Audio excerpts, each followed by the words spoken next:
yeah. How are you doing on this special day?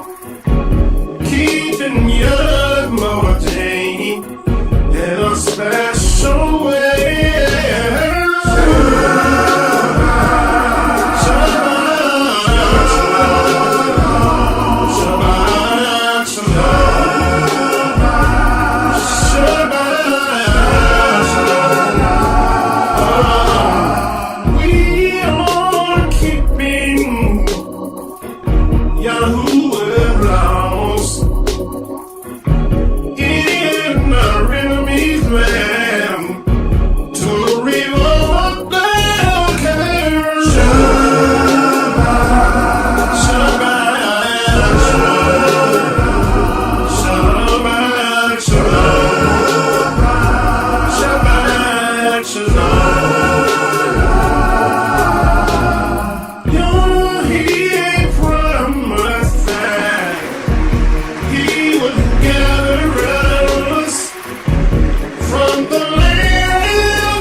were gone forth out of the land of Mizraim. The same day came they into the wilderness of Sinai. For they were departed from Rephidim, and were come to the desert of Sinai, and had pitched in the wilderness, and there Yasharel camped before the mountain. And Shemaiah went up unto Elohim, and Yah called unto him out of the mountain, saying, Thus shalt thou say to the house of Yaakov, and tell the children of Yasharel, You have seen what I did unto the Ishmaelites, and how I bore you with eagle's wings, and brought you into myself. Now therefore, if you will obey my voice indeed, and keep my covenant, then you shall be a peculiar treasure unto me, above all people, for all the earth is mine. You shall be unto me a kingdom of priests, and a Kodesh nation. These are the words which thou shalt speak unto the children of Yasharel.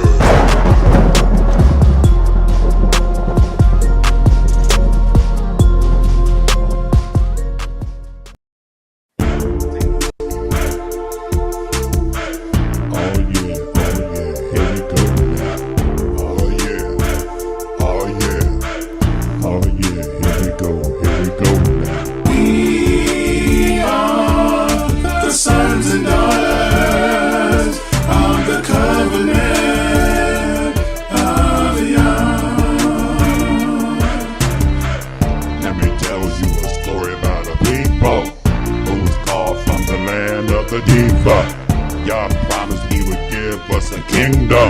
We disobeyed and fell into a syndrome. We are the sons and daughters of the covenant of Yah.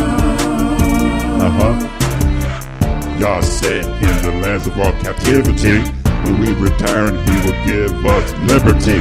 Return back to our land of nativity, kingdom of peace for the whole wide world to see. Oh yeah. Here we go now.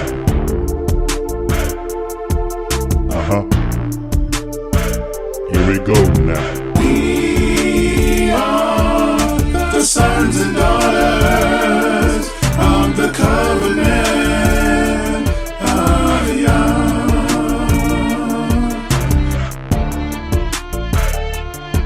Yeah.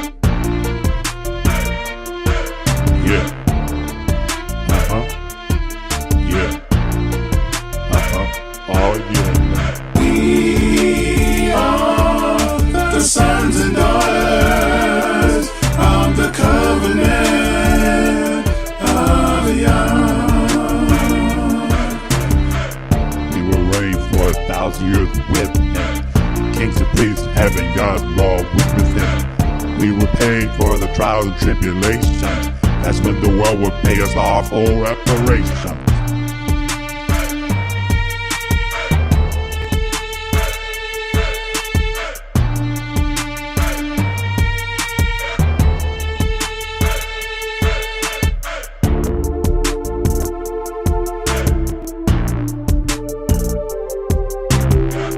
Reparations, reparations.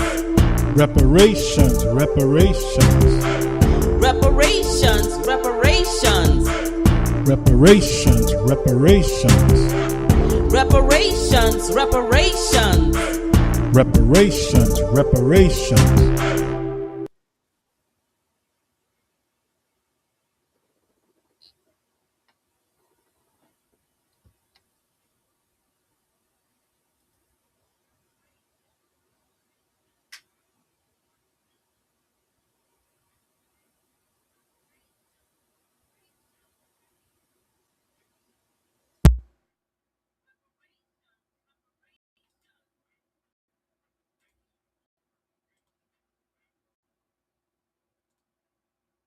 Testing 1 2 3.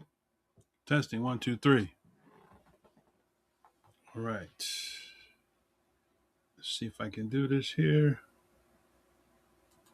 All right.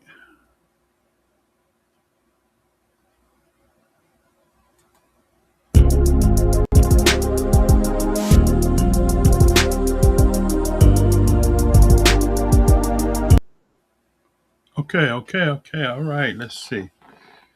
Um.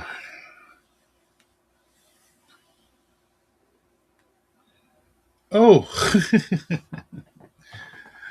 I was trying to test my microphone. Let me see if I'm coming through here.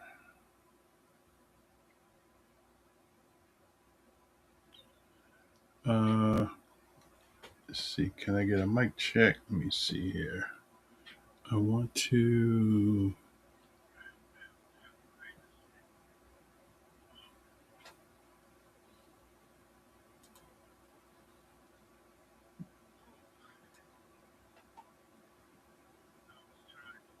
Okay, I think I got it.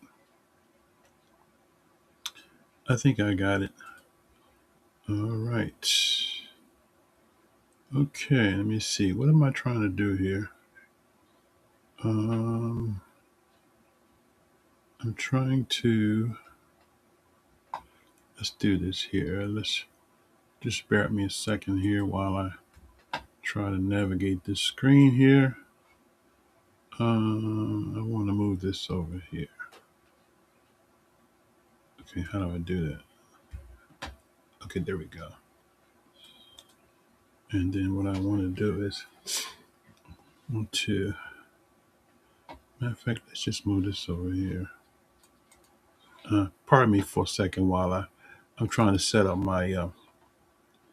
Okay, there we go. Now, so let's do this here. Um,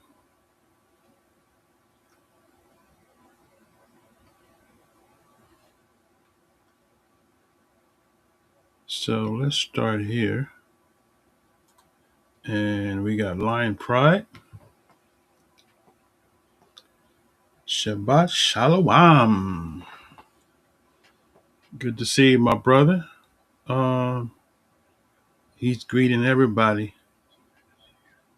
And even those that haven't arrived yet, but he's greeting everybody that he generally knows that will be tuning in.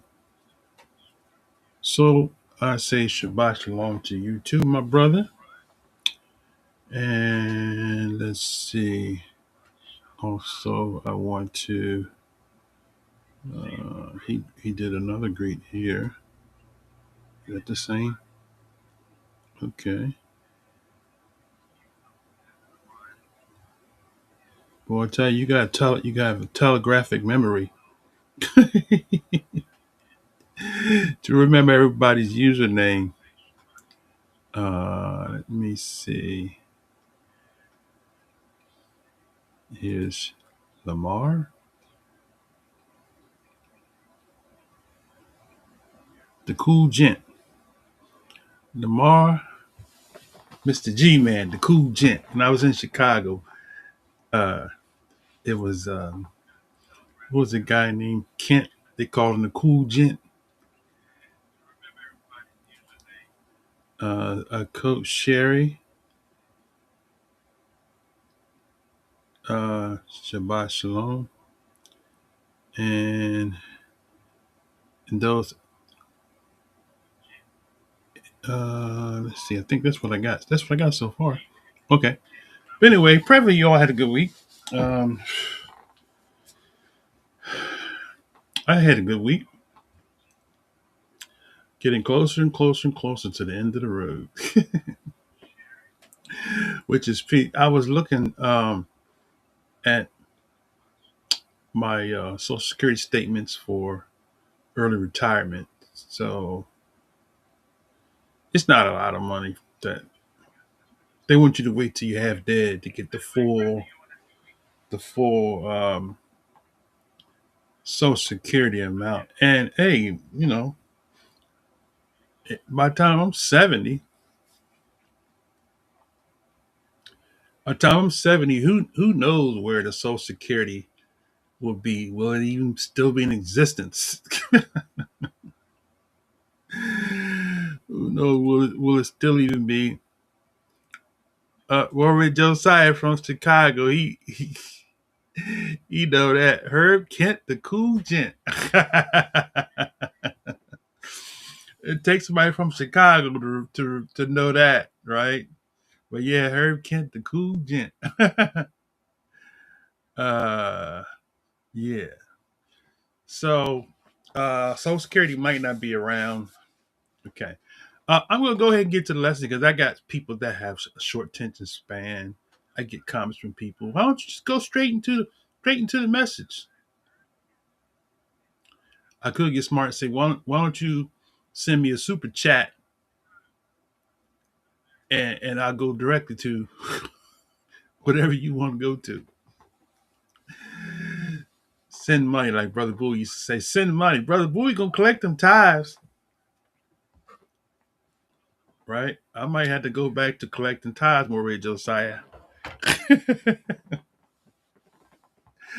Because my retirement, Social Security, I should say, is it's not gonna be much. You know, I mean, for the whole month, I make over that in 1 week. But we'll see how things progress. All right, so we're gonna go ahead and get started. We're gonna talk today about the Moors, right? The Moors, right? The Moors. Okay. I want to kind of be interactive today. Um, if anybody wants to come on online, man, I'm getting a little tongue tied. If anybody wants to come on the live stream, I will. Let's see. Let's do this here. Let's add. Let's put the link here.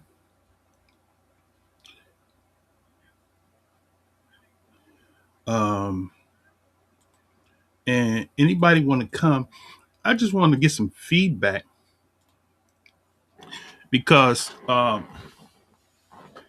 me and Morray Josiah, we like dinosaurs in this world. We didn't heard and seen it all. When I was in college, a friend of mine used to have a saying. He said, "I done sailed the seven seas and not seen it all."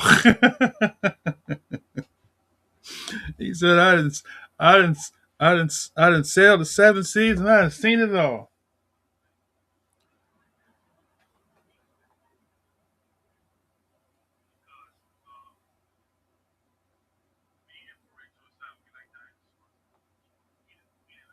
Just bear with me a second. I want to make sure my sound effects are coming through. I done sailed the seven seas and not seen it all.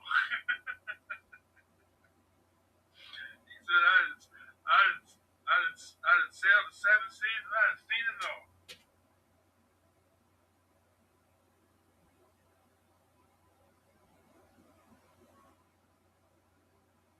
all. Okay, it's not coming through.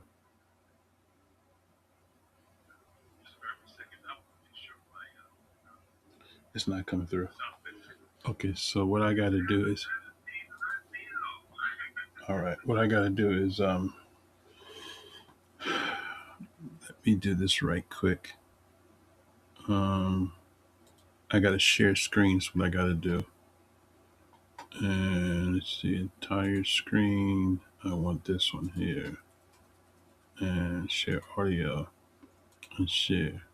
Now, when I do, uh,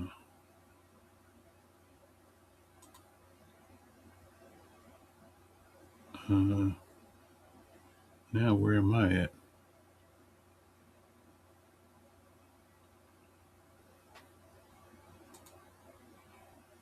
I lost myself now. Oh, I see what I did.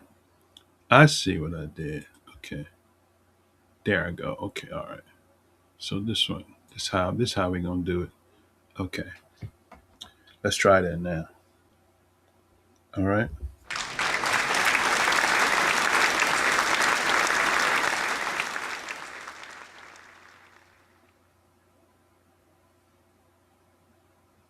Okay, just bear with me a second. I just want to make sure I'm not. Oh, I see what I did. Just bear with me a second. There I go. Okay. Hang in there. I want my sound effects to come through. This how we gonna do it. Okay. Let's try that now. All right. Okay, we got it. I just want to make sure my sound effect, because that's part of the fun I have with this job. Is I guess I guess I would be considered a volunteer employee with some tips I get from people from time to time on this channel. But anyway, let's see. He said he saved everybody on the Samsung. Oh, you got the 25. I'm that 1% that S Pen users. Oh, okay. Man, you just stepped up the game. You got the 25. They coming out with the 26 now. I'm still stuck in the 23. All right, but be that as it may. So we're gonna go ahead. Here's the link again. If anybody wants to, I want to be interactive real quick, and then before we get into the lesson. So what I want to do is we're gonna talk about these Moors. I was saying that me and Maury and Josiah um have been around, um, and we've seen a lot. Now I do know that the the title of the lesson is the Moors, right? Are the Moors Ishmaelites? And we'll start with that part first. And the second part is, did they sell out the Negroes, right? Okay. So now, here's the thing I want to talk about, right? As we get into this, right? In the conscious community, right? How many of you ever heard of the Moorish scientists, right? Um, Moorish science. Okay, let me see if I can do something real quick, right? Let's share my screen here, and for those of you that are new to, let me hide this right quick. For those of you that are new, you've never heard of more science. So I'm gonna kind of educate, bring you up to speed, so you can kind of be on the page where we are. Okay. So what I want to do is, let's blow this up right quick, and I want to, uh, let's do it this way. There we go. That's better. Okay. And then I want to go Moorish science, Temple of America. Okay, there we go. Moorish Science, Temple of America. Okay. Let's just go to the web guide. I'm not going to go to Wikipedia. Okay. Web guide says here, the Moorish Science Temple of America is an American national and religious organization founded in 1913 by Noble Drew Ali, born Timothy Drew, based on the premise that African Americans are descendants of the Moabites and are the Moorish by nationality and Islamic by faith. Ali's doctrine promoted personal transformation throughout historical education, racial pride, and spiritual uplift, aiming to provide African Americans with identity and civic involvement. Right. So, Maureen Josiah, is that statement accurate to the best of your knowledge about who the Moors are? This statement here, okay? Because we do know there's a great debate going, and that debate is whether or not um, the Nation of Islam, or I should say, yeah, it was before the Nation of Islam, it was the Muslim movement that started with Fard, the Mahdi, as they call him, Fard Muhammad. He came before Elijah Muhammad, who was Louis Farrakhan's teacher. He always, the Honorable Louis Farrakhan, senior father. um, and so I don't want to get off too deep into historical dynamic, but one thing I will say is that I learned in my, which is this is going to be in in one of my books that I'll be able to start finalizing the books in my retirement season starting this spring. Okay. So I'll be able to start finalizing some of those books. All right. But anyway, so bringing the Moors dynamic into play, we seen a lot of branching away from the Israelite movement. Started back in Chicago, where uh, the history between the Nation of Islam and the Hebrew Israelites have a semi-unified history that branched out. One of the elders was telling us that um, Elijah Muhammad, the founder of the Nation of Islam, he used to be with uh, a man going back by the name of Lucius Casey, way back in the early Hebrew Israelite awakening movement in the Midwest region, Chicago, right? Now, before there was a Nation of Islam, right, there was a Moorish Science Temple of America, right? And they practice predated predated the Nation of Islam. Okay.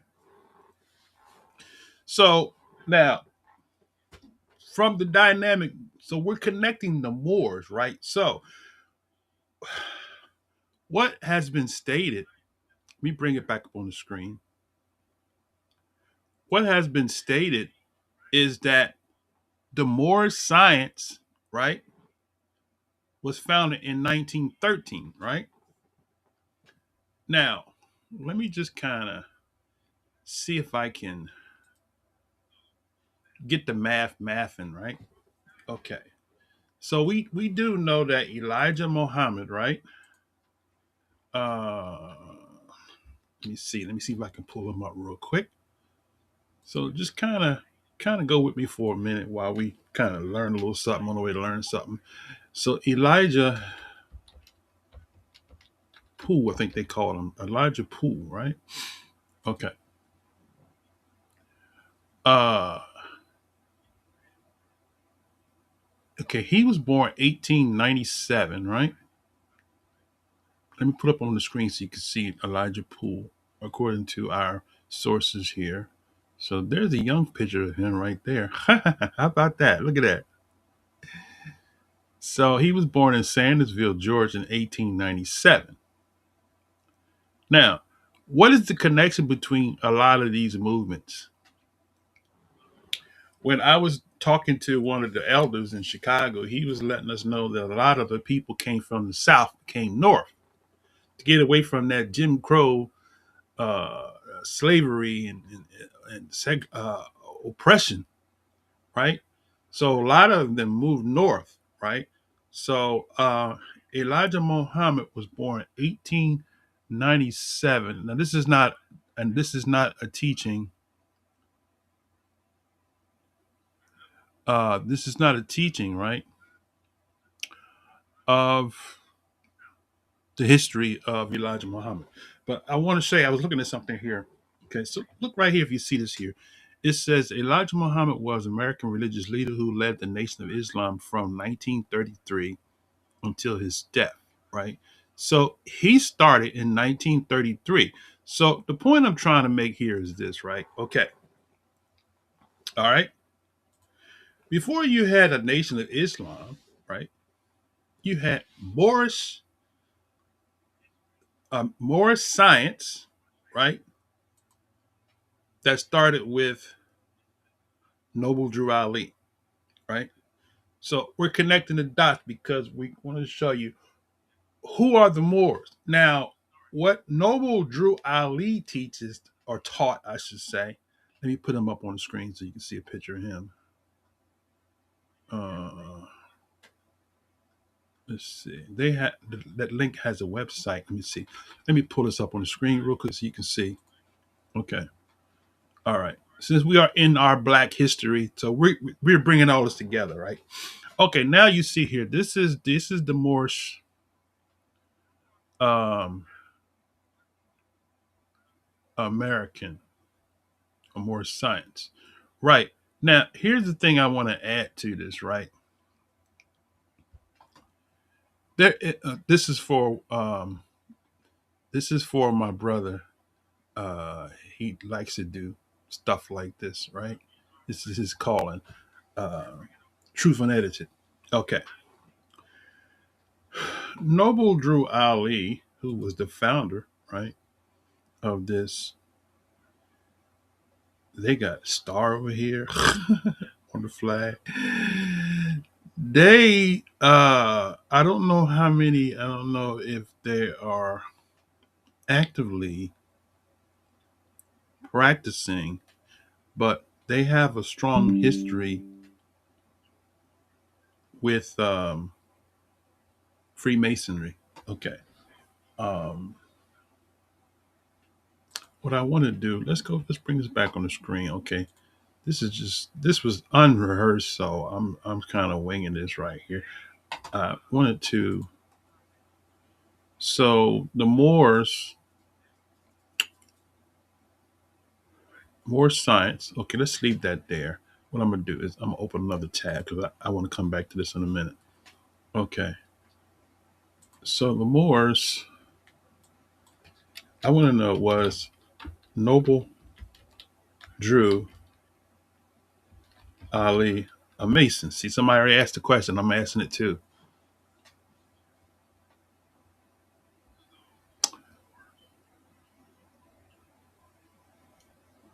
He was 16, 1902 when he left the U.S. and was 5 years too young to join the Masonic Lodge. Noble Drew Ali and Freemasonry. Okay, all right. Sources offer conflicting. See, that's why I don't like to tell you, mislead you, because I before I made the statement, I wanted to make sure. But I do know they have a lot of the symbolisms of Freemasonry in the organization from its inception. But this source says here, this is a web guide. Sources offer conflicting views on whether Noble Drew Ali was a Freemason. Some suggest he was a high degree Freemason and a Shriner, incorporating Masonic symbols and teachings into the Moorish Science Temple of America, while others argue he was too young to officially join a Masonic lodge at one point or too angelic to be made a Mason later in life. Okay, so you can flip the coin a couple different ways, but so there are debates about whether he was a Freemason. I do know that the symbolisms of Freemason uh, early on when I first came in contact with them were very strong. Shabbat Shalom, Elias, don't get to see my brother. They were very strong amongst the Moorish science Noble Drew Ali movement, right? But for the fact of the teaching, they were the first black, quote unquote, Muslims in America before the Nation of Islam. Okay. So and there has been an ongoing debate between them and whether or not they are the original Muslims. But going back to what I read here, which is accurate, it said Moorish Science Temple of America is an American national religious organization founded in 1913 by Noble Drew, based on the premise that African Americans are descendants of the Moabites. So that's the piece that I wanted to address right here. We are not descendants of the Moabites. Okay. The other piece is that historically, Can we say that the Moors are Moabites? Is there proof anywhere that the Moors were Moabites? Okay. Now let's bring the scriptures in this picture here, right? So what I want to do is, where did the Moabites come from, right? Okay. So let's do this. Let's open up our scriptures. And I want to let's go to Moabite first. We're going to go to the first occurrence. Okay.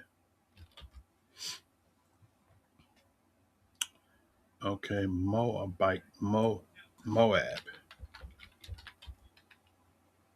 Moab. Okay. So if we go to Genesis, right?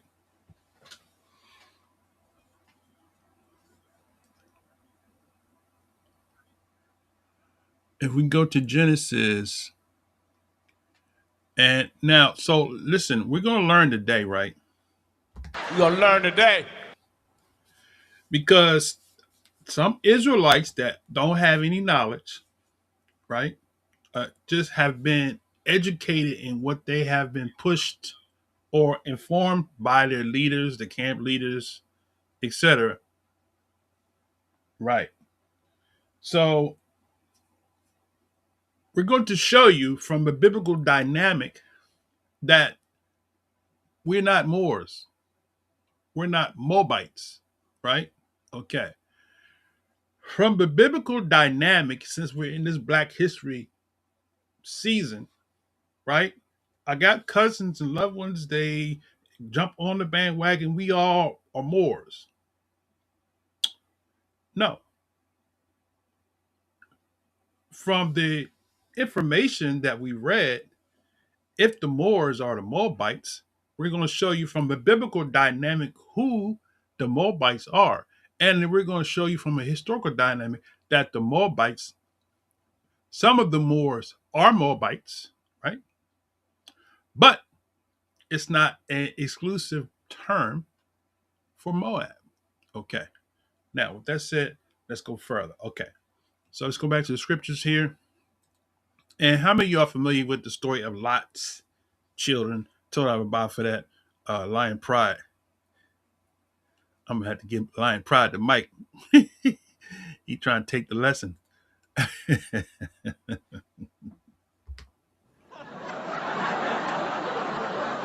That's good, though. So Lot, right? You know the story. We're not gonna read that, but what I want to show you is that Lot. It says verse 30 went up out of Zor and dwelt in the mountains, and his two daughters, and with him, for he feared to dwell in Zor, and he dwelt in a cave, he and his two daughters, right?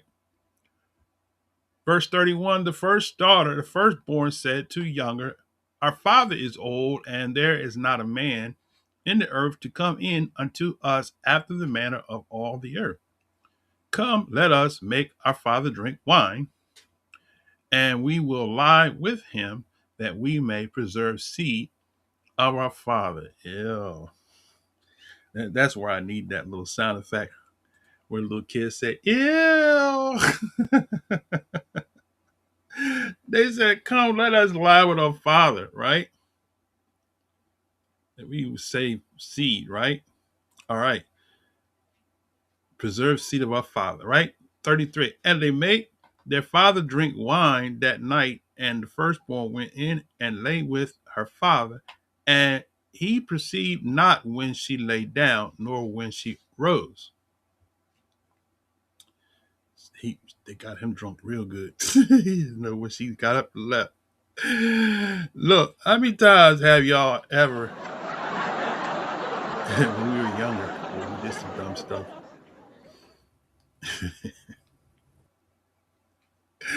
you got drunk and you was in the hotel and you woke up and looked next to you like, wow, how did you get here? That's what happened a lot. They got him drunk. in the cave in the dark. Sister like, we got to get dad drunk so we can have some childrens by him, right? So that's what happened. You know, the Bible is the Bible is such a juicy book. All you gotta do is read stuff stories from. You could actually make motion pictures of these stories and make a lot of money because people don't know these stories exist, right? Only those of us that spend time reading it. Okay, so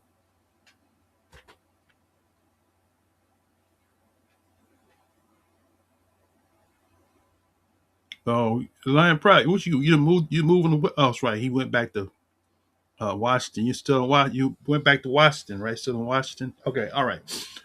So yeah, so she said they said let us make him drunk. So they laid with him, right? He didn't know when it came when they left, right? Anyway, so they made the father drink wine that night also, and the younger one arose and lay with him, uh,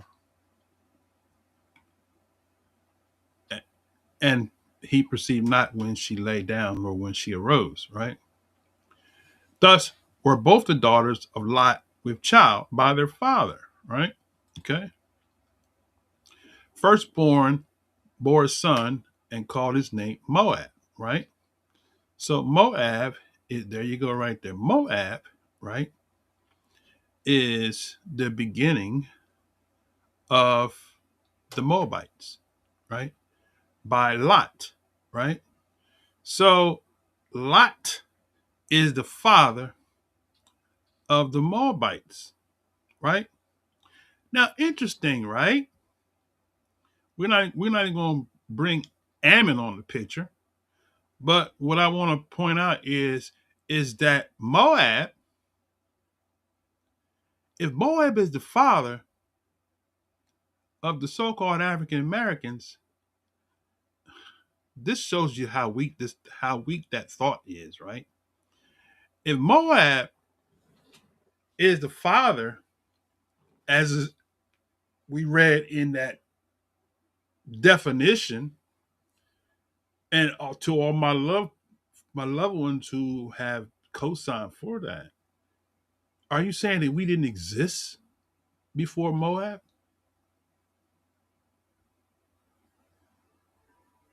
Because if Moab is the father of the African Americans, we all are Moors. What were we before Lot?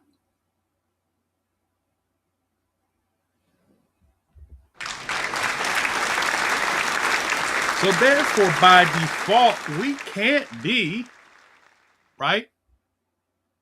First off, we would be children of incest. If we are Moabites / Moors, we would be children of incest.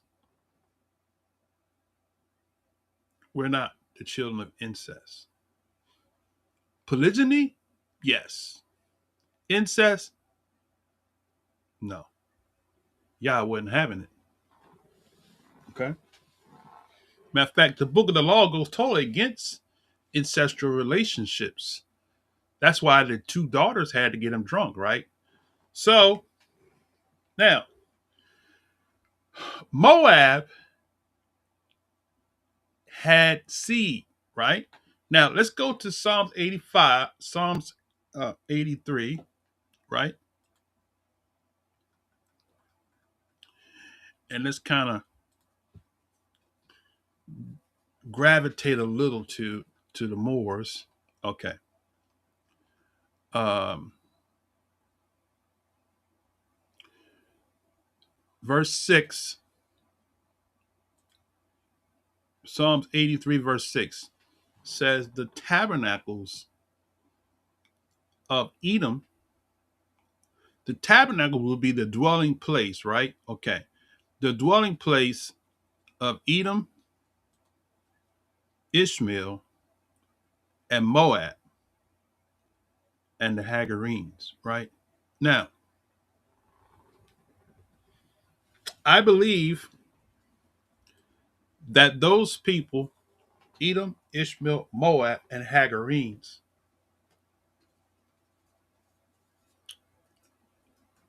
are the Moors. A combination of them and intermixing with the Hamites, which gives you um, the Arab mix, right? Okay. I got my Shabbat fly. He's laying on my camera. He's he's kind of distracting me, but I'm gonna keep going. Okay. So Edom, Ishmael, Moab, and Hagarenes are together in Psalms 83 and 6. I believe, and throughout the course of this Black history, we're going to prove to you that these are the ones, right, that assisted, empowered, enabled co-conspirators of the Confederacy with the sons of Japheth, or as Maury Josiah says, Japhat.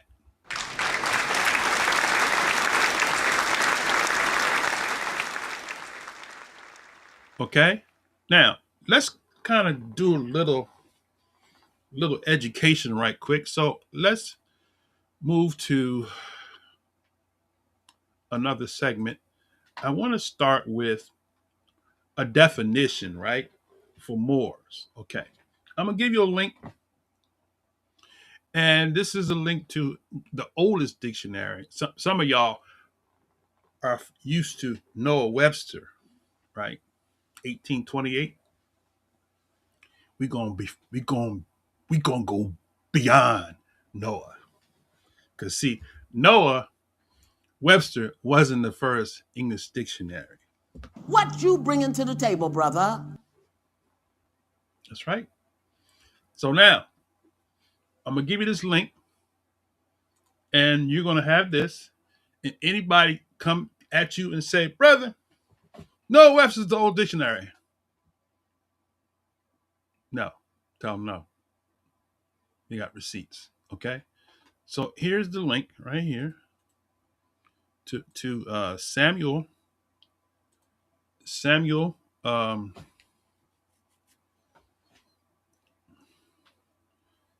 Samuel Jackson's Dictionary of the English Language. So what I want to do, I already have it open here. Let's see.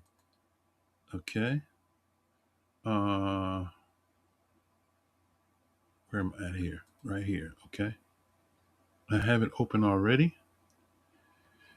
Matter of fact, let's just do this here. I gave out a link. I'll just go to that page I gave you so I make sure we're on the same page. All right. Okay. Now, we're going to look at this definition for more. Hey, Shabbat Shalom Digital. Good to see you, my brother. Good to see you. Pray all's well with you on this blessed Shabbat. And Maury Josiah said Florida was cold yesterday. You back in the 70s yet? Let me see. Who is this? Alan Talbert. 100. Hallelujah. All right. Now, so let's go further. Okay, so more, right? So what we learned so far is that according to the Moorish Science Temple of America, right, in the historical dynamic, right, it is believed that the Moors are the Moabites, and we are descendants of the Moors or the Moabites. And we are going to show you that now that term Moor is not an exclusive term for Moab. Okay, so let's go to Samuel Jackson's dictionary on Moor. Okay, now Samuel Jackson under Moore, right here. Let's see if I can zoom this in a little bit so you all can see. So I can see. Okay. So right here, this is on page 159, right? You all have the link. I gave you the link, right? Okay.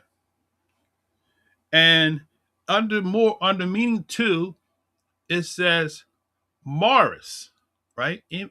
Maurus. Morris, right? Morris, it says Latin, right? Latin, we're gonna look at that in a minute. A Negro, right? A black, a Moor, right? Okay.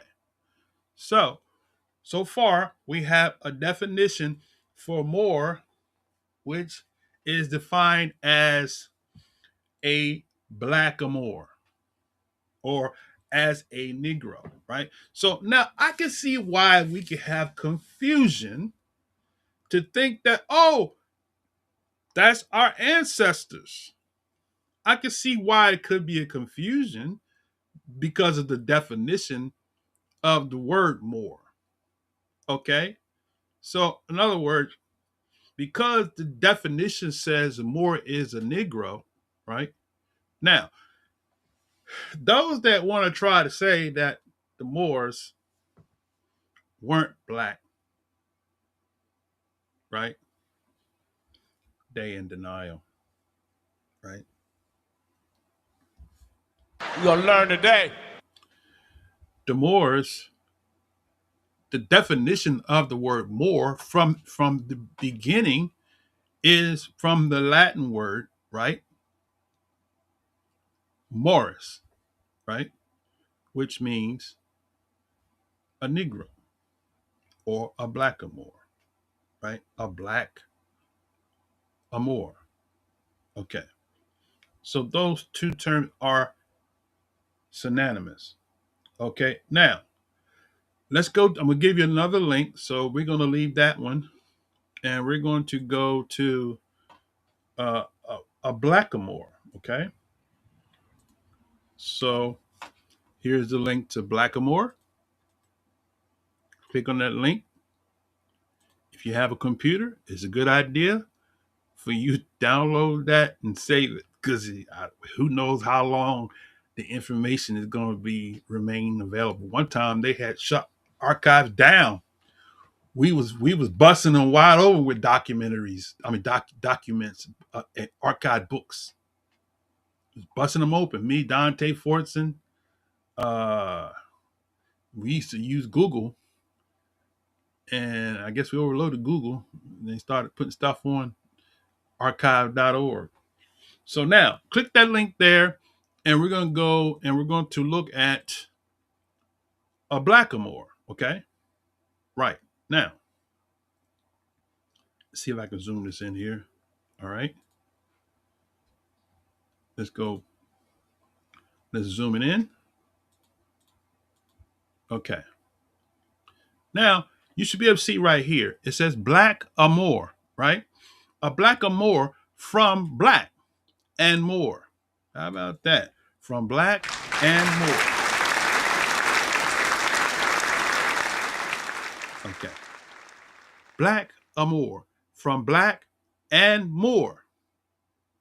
A man by nature of a black complexion, a Negro. Woo! So when anybody try to tell you that a Moor is not black, blacker than black, blackety black, talk black to me.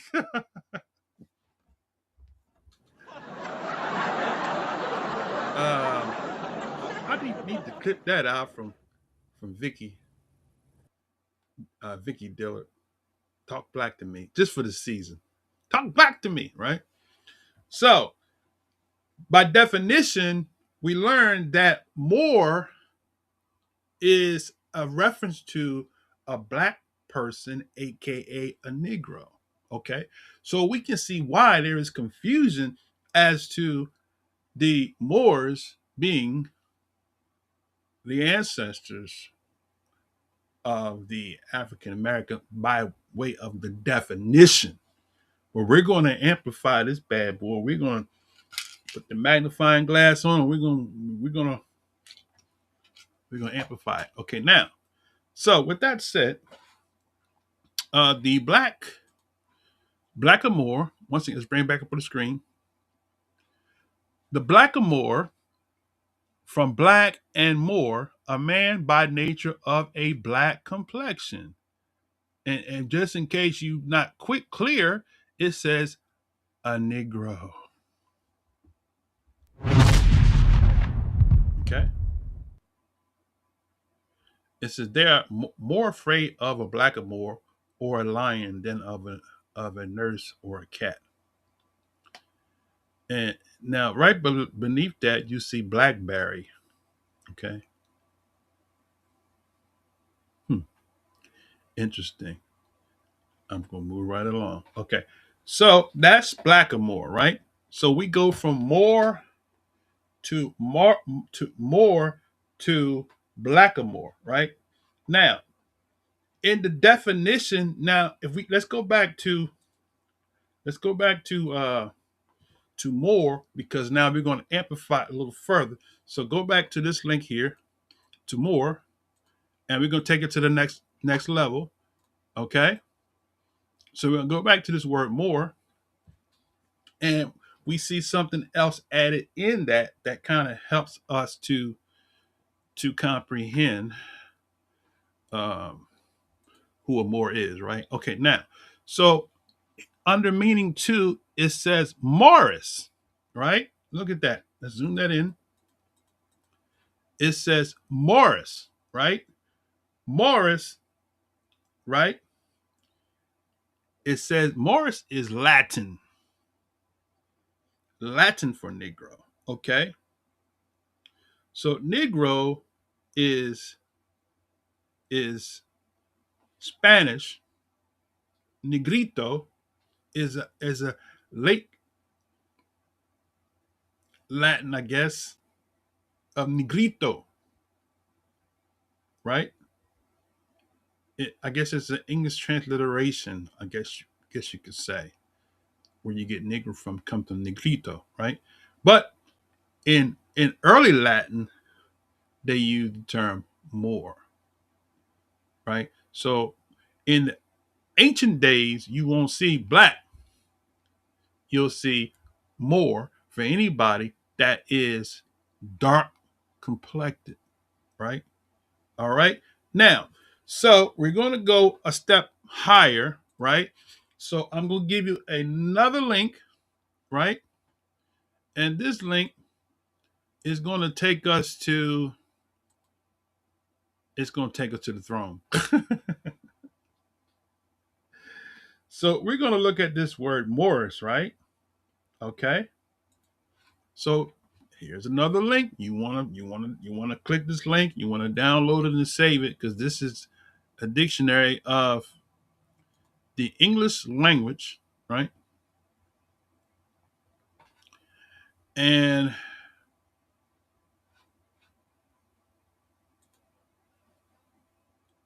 let me do it again.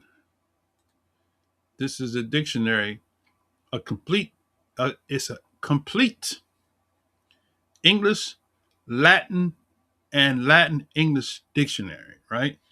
That was a tongue twister there. Let me say it again. A complete English, Latin, and Latin English dictionary. One more time.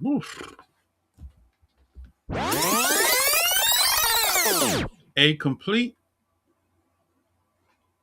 English, Latin, and Latin English dictionary, right? So now, he told us Morris. So let's see if I can zoom in here. Let's zoom it in. And we're looking for this word Morris, right? Morus. I went past it. Mor. Wait, hold on. Here we go. Morus right here. So can y'all see that right here? Morris. This is AUM, whatever that is. I don't know what that is. It says AUM for Morris. Maurus. Or Mauritania. Or the Moors, right? So now we go from English, right, to Latin, right, to define that the Moors come from Morris, right, of Mauritania, right? So Moors, the terminology started with the Latins and Morris of Mauritania. That takes it even a step further. So we can't be all of us from Morris of Mauritania because we've already proved to you that Moab is not Moor, is not synonymous with Moor, right? But Moor is synonymous with black, Negro, dark complexion, but it has an origin with a specific person by the name of Morris. Okay, we're going to cover it in a minute. So Morris is of Mauritania, or the Moors, dark colored, black, hence.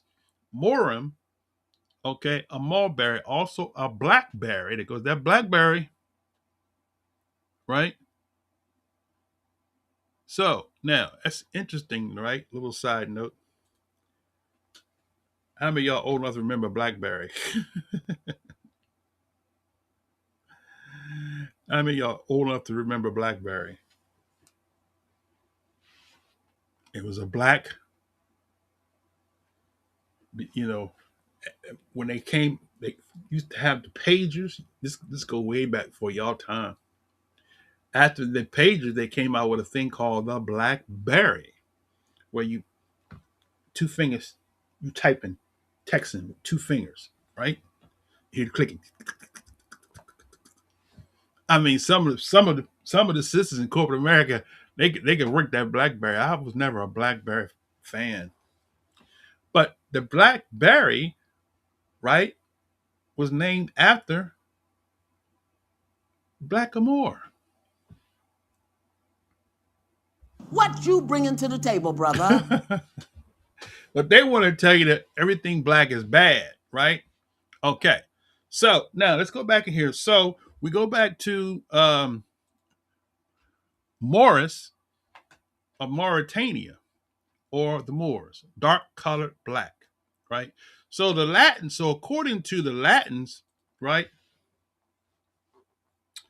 the Moors were black people.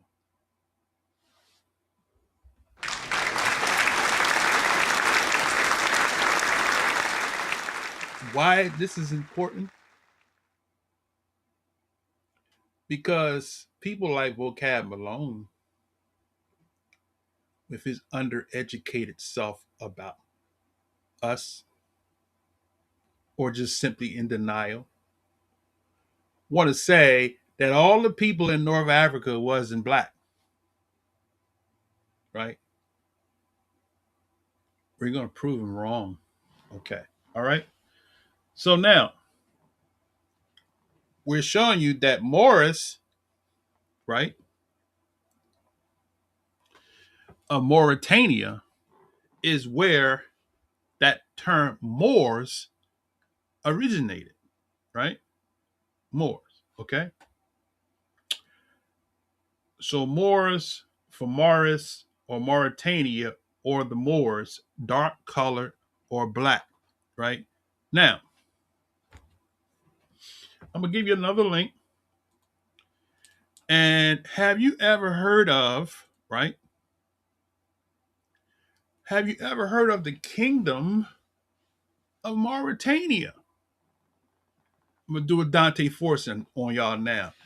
If you've heard of Mauritania, the kingdom of Mauritania, press 1. If you have not heard of Mauritania, press 2. Okay. Now,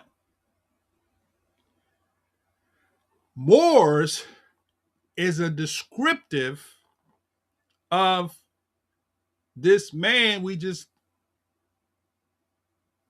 identified, right? called Morris. He was the first one that the Latins identified with the Negroes. Right? Now, did I give you the link? I clicked the link, but I didn't give it to you. Let's do it again. All right. Okay, let's go here to this link. And okay. I want to make sure I keep some of these tabs open because I might go back to them. Okay, here we go. So this is World History Encyclopedia, right? We know it's true because it's written by them. Okay. Mauritania, it says. Mauritania was an ancient kingdom in northwest Africa, right? So somebody please tell somebody please tell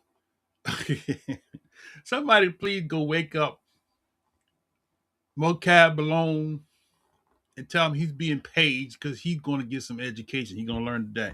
We're going to learn today. North Africa didn't have Caucasian white inhabitants. We're going to connect the Bible. We're going to read this, and we're going to connect the Bible, the scriptures, with this to prove that this historical dynamic proves that the people in North Africa were not Caucasian white people. What you bringing to the table, All right. brother? So let's go back in. Let me see. Before I go further, let me see. Did the color brown not exist back then? Why is black always a description of the dark people? I just don't understand that. My skin tone is brown and not black like coal.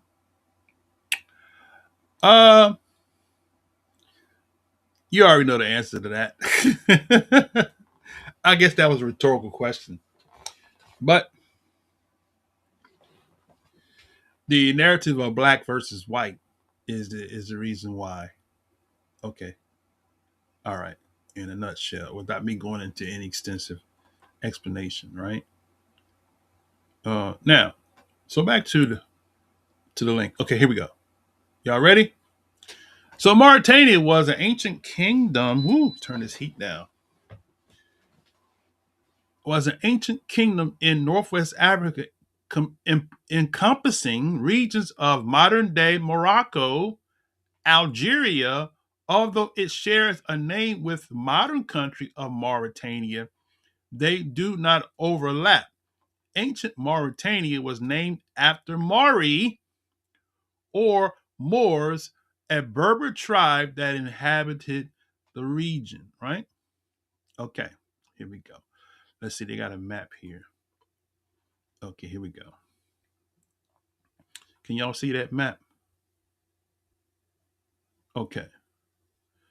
So this here, this connects with two books that comes to mind, which we'll probably open those books up in this season, in this series, multiple times if we don't get to it today. Okay, so two books come to mind right when I look at this map, right? There's one book called hold on a second. I think I have that link open somewhere here. Here it is. Okay. This book here, I'll come back to it in a second, but this book here, this is Africa being an accurate. Okay, hold on a second. Africa being an accurate description, right, Let me move this out the way. Okay. Africa being an accurate description, right, of all of those names, right? Okay. So that's number one, right? The second reference we're going to read in this series, maybe not today, is Leo Africanus' book, right? Where he details, right, an eyewitness in the 1400s, right, prior to the Ottoman Turks invasion. What you bringing to the table, brother? The people he saw, the customs they practice, and all that above, right? Anacalyptus, we're going to bring that into the picture. There's another book called Anacalyptus, right? Not today. We'll bring it in probably next week. Okay. All right. So let's go back to the map so you can see that region, right? I would love to be able to zoom this up. Download full size image. Are they going to charge me to do that? Let me see. Okay, wait a minute. They let me.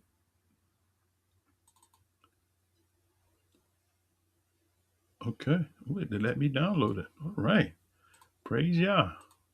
Let's do that then. I'm glad. I'm glad about it.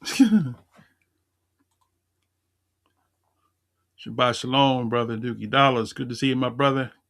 Thanks for coming on. We know y'all missed it last Shabbat. Brother Dollars came on at the end. Came on the camera. All right. Okay, now. Let's do this here. Okay. Let's look at this map, right? Now, you can see the map here. Let me move myself out the way here. Okay. All right. So, this we see I don't know if you all can hear me or not. I know I took myself out the equation. So I'm not sure if because by me taking myself out the equation you can still hear me or not. Okay, hold on a second. Let me just make sure I'm still being come through. Okay. Okay, I got it. Okay, I'm still coming through. All right. Okay. Now look at the map here, right? So you have Roman rule in North Africa from 146 BCE to 395 CE, right? All of this, right? You have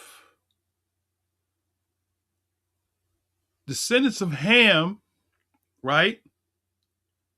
You have, let's bring the scripture in. Let's bring the scripture in the picture here. Okay, let me bring the scriptures in. Right. Remember last week we came and we read from Numbers 24:24. So let's bring that into the picture. Numbers 24:24. Okay. And where we read this here, right?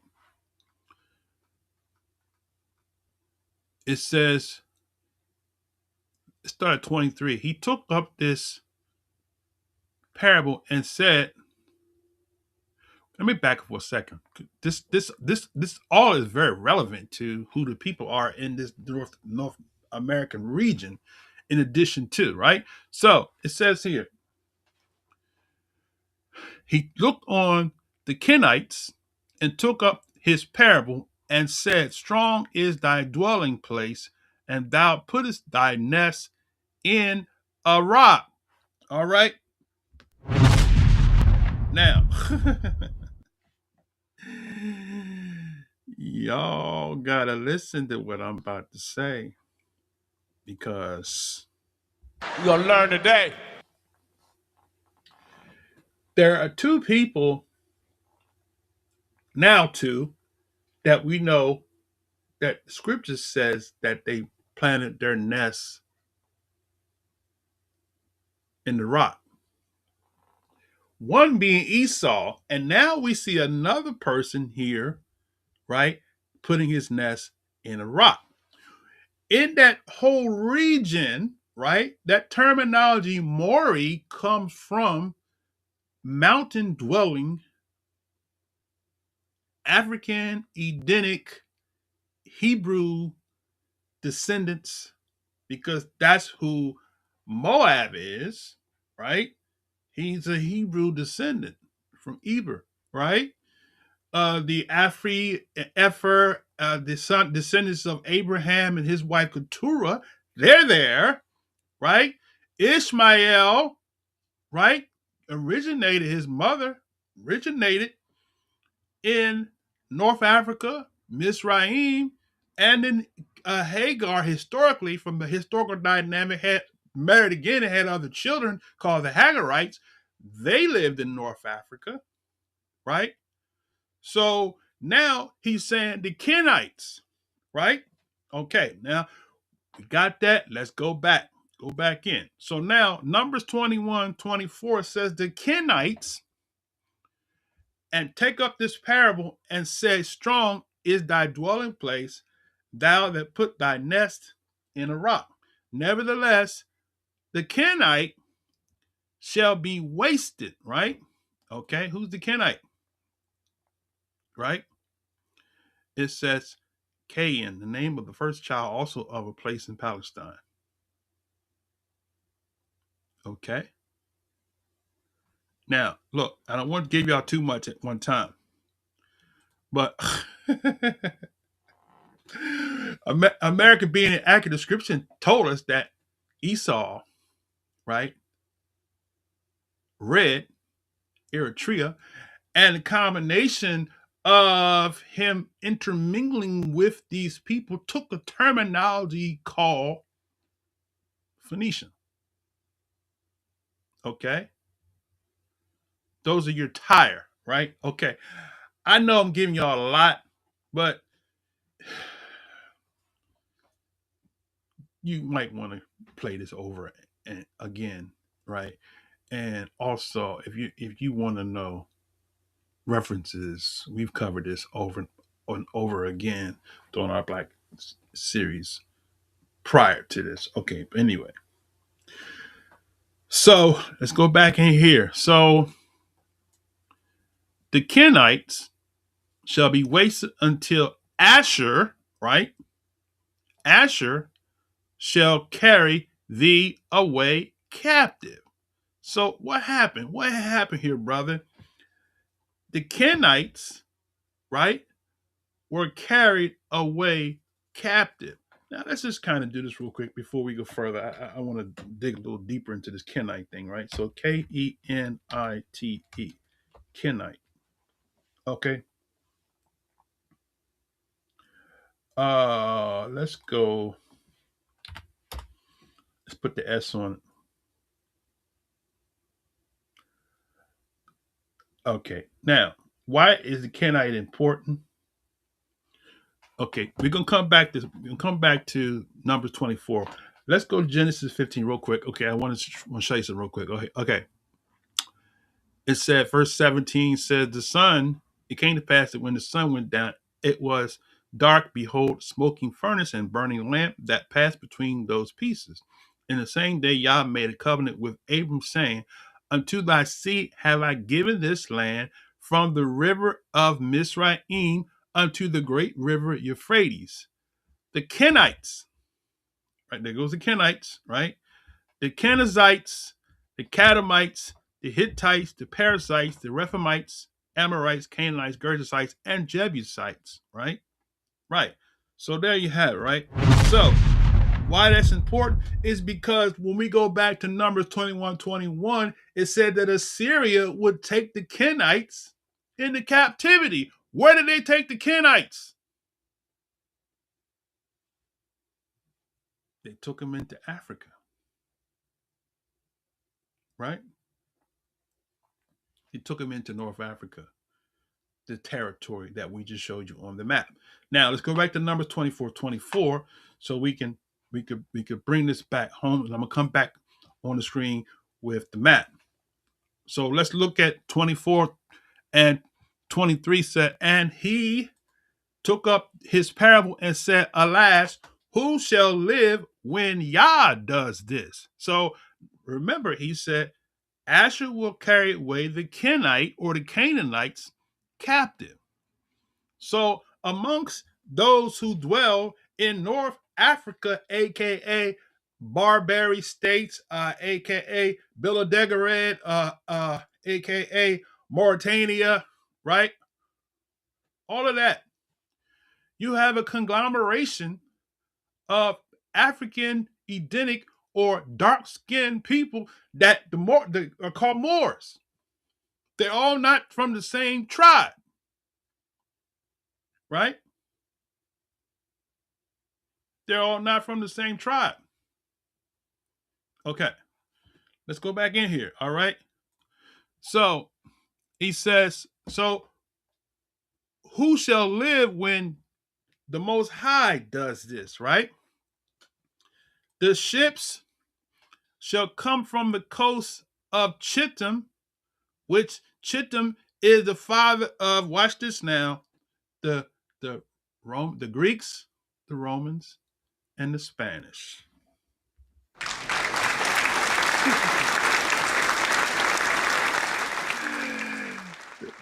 Chittim is the father of the Romans and Greeks, right? And cousins, I should say, to the Spanish, right? Or Yavon. Yavon is the father of Kittim, Dodanim, Tarshish, right? Okay. I want to correct myself because I don't know nobody saying, brother, you said that Spanish came from Chittim. Correction. They're cousins. But they are Latino, so a lot of them ended up intermingling, interbreeding with the Greeks, Romans, the Latinos. That's where you get Latin from. Latinus. Okay, now. So go back in here. So he says what? He says, the ship shall come from the coast of Kittim. See, the ships are coming from the coast of Kittim. It didn't say Kittim was the only one, right? But it said that the ships shall come from the coast of Rome and Greece and shall afflict Asher, right? So remember, Asher took the Kenites captive, right? And the ships came and afflicted Asher and Eber. And he also shall perish forever, right? See that? So now,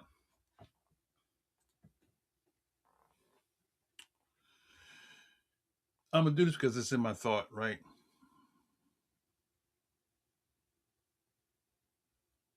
I'm going to save that. I'm not going to do that. I was going to go somewhere. I'm going to save that because I'm already giving out too much. I don't want to confuse the matter. Okay, so now, so with that said, so we have to comprehend the map. Let's go back to the map. Okay, so where's my map at here?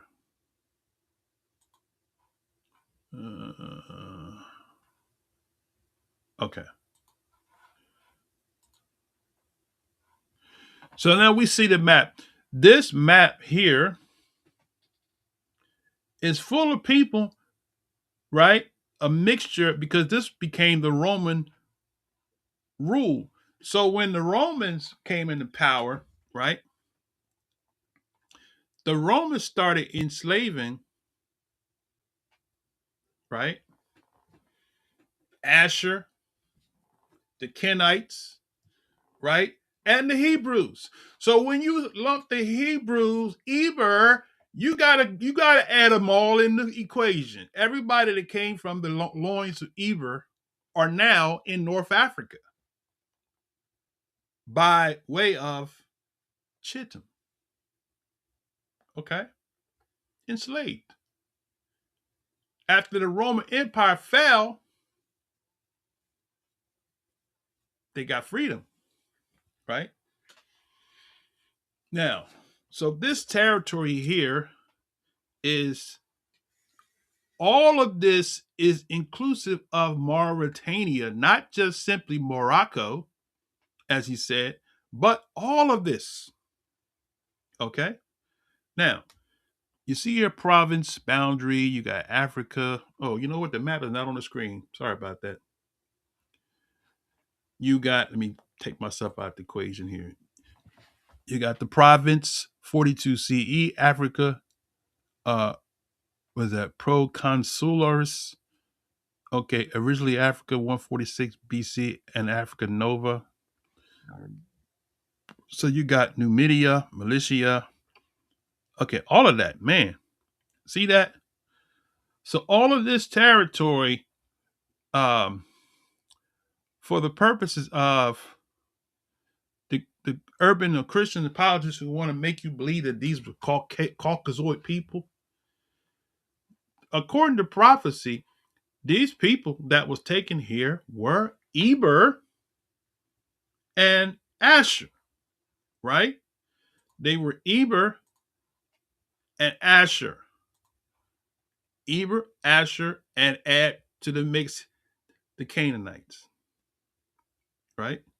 Because they weren't from Eber, but they was taken into captivity, right? So in that territory, you have Chittim, Asher, Eber, right? That's right. Brother Dallas added something to the equation. That's right. That's right. That's right. I'm gonna tell you something, Brother Dallas. You remember? I don't know if you remember when I first read that. I like to fell out of my chair when I saw that because I was like, "Wow." Matter of fact, let's go ahead and read that. Ezekiel 27:13. Then we're gonna get back. Okay, Ezekiel 27:13. All right, 27:13. It says Yavon, Tubal, right? Meshach, they were the merchants. They traded the purses of men and vessels of brass in thy market, right? So you got Yavon, which is your Greeks and your Romans, Tubal, which is your Spanish people, right? And I forget who Mosheki. I think those are Germanic people, I want to say. Mosheki. Okay. But there you have it right there. So Brother Dallas nailed it, right? He nailed it, right? Brother Dallas nailed it. Okay.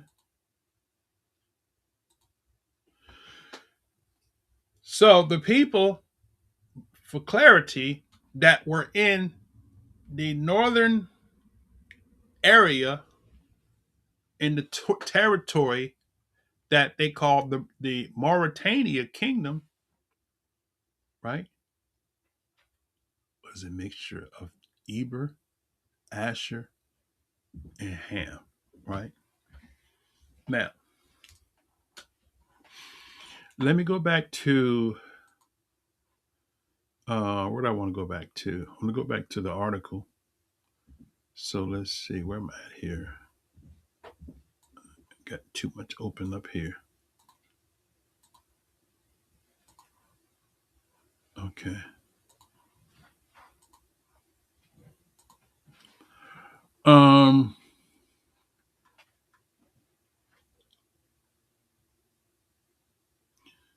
Let's read this right here. This is part of the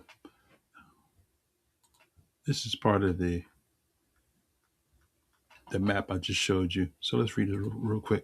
It says, this map illustrates the scope of administrative organization of the Roman province in North Africa from the initial conquest in 146 BCE to their full integration into the empire. Following the destruction of Carthage at the end of the Third Punic War, Rome began establishing provinces across the Maghreb, shaping a region that would become central to empire's economy and stability. From the formation of Africa, proconsulars is what is now Tunisia and western Libya, to the later provinces of Mauritania, Caesareus and Mauritania, Tingtana in modern Algeria and Morocco. Roman North Africa flourished between 2nd century BCE and 4th century CE, rich in grain, olive oil, and trade. Wealth, these provinces were among the most productive in the empire. The map also reflects the layered provincial governance system ranging from the senatorial provinces to imperial territories, highlighting Rome's sophisticated approach to maintaining distant yet economically vital lands, right? Now let's go back. Okay, so he goes on to say, so Mauritania was an ancient kingdom. We showed you the map in Northwest Africa, comprising regions of modern-day Morocco, Algeria, although it shares a name with the modern country of Mauritania, but they do not overlap. Ancient Mauritania was named after Mauri, or Moors, a Berber tribe that inhabited the region, right? Now, this word Berber, we're going to go there in a second. Okay, Mauritania was a highly productive region that produced grain, olives, marble, timber, and livestock. The coasts of Mauritania were famous for producing Tyrrhenian purple. I wonder where we see purple at, somewhere in the historical dynamic. Purple. We read about this place that produced purple in the end time. A snail-based red dye that was highly prized in antiquity, right?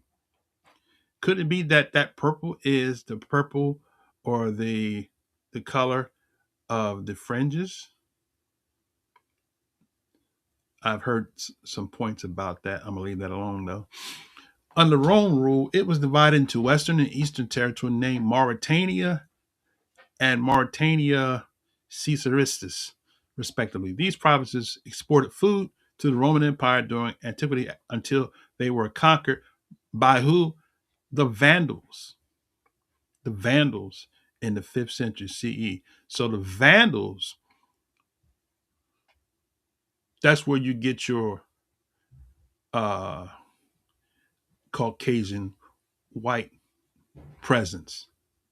Not in the not it not not in the Moors, in the Vandals. The Vandals and the Scandals. Right? Okay, now. So this Berber thing, let me read a little further, then we can go to the Berber part. Let's go back in here some more. It says some of the earliest inhabitants of Mauritania were the Caspian culture. What's the Caspian culture? Afro-Asiatic speakers. How many of y'all ever heard of the terminology Afro-Asiatic? Afro-Asiatic speakers. See, I remember a couple of years ago we did a teaching that technically, even though we don't use the terminology Asia, we are Asian originally.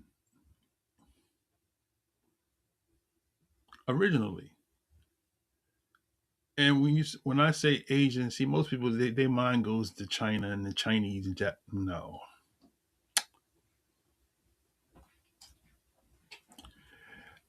That's why the terminology Afro-Asiatic exists, because they were Asiatic people, as brother Elias Chicago says. They were Asiatic people with afros.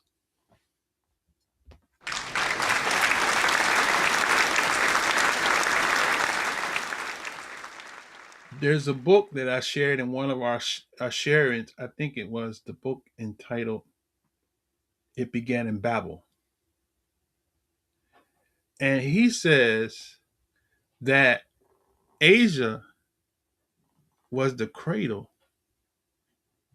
or the birthplace of the Negro. Let's go back in. All right. So, some of the earliest inhabitants of Mauritania were a Caspian culture, Afro-Asiatic speakers who spread westwards from the area between the Red Sea and Nubia Nile through the northern Sahara around 9000 BCE. Originally hunter-gatherers, this culture began to domesticate cattle, sheep, and goats by 7000 BCE. These peoples reached Mauritania by the 6th millennium BCE. In addition to raising livestock, right, they also cultivated some crops like wheat and olives. Between the 3rd and 2nd millennium BCE, the Proto-Berbers began to spread across North Africa and Sahara, okay, changing the linguistic and cultural landscape. Maori, a group of Berber tribes living north of Sahara, were the primary inhabitants of Mauritania. Let me say that again, right?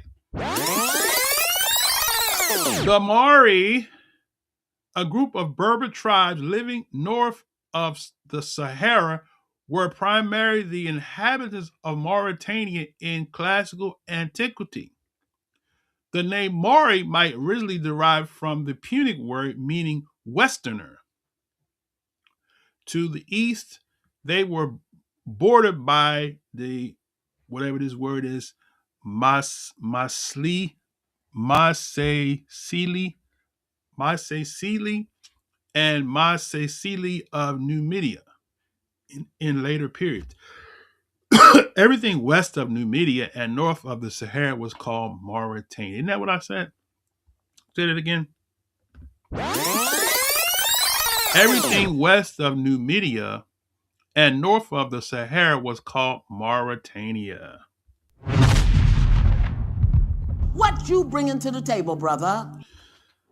So therefore, we can see so far that this Moor title is not exclusive title to any specific tribe, but it's a descriptive term for people that were dark complected that sojourned in the North Africa region that they labeled Mauritania.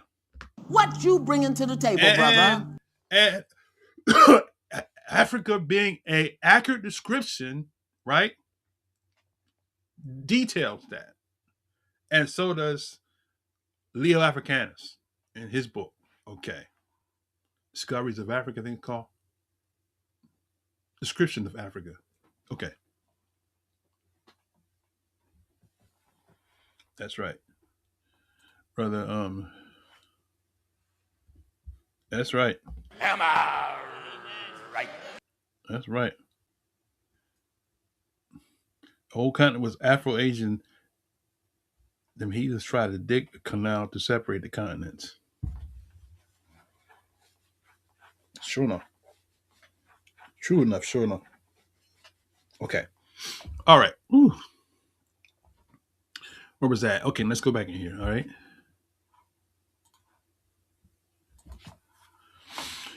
The Maori were originally into clans ruled by chieftains. Some of the Maori lived a semi-nomadic pastoral lifestyle, producing goods such as wool, hide, leather, milk, and meat.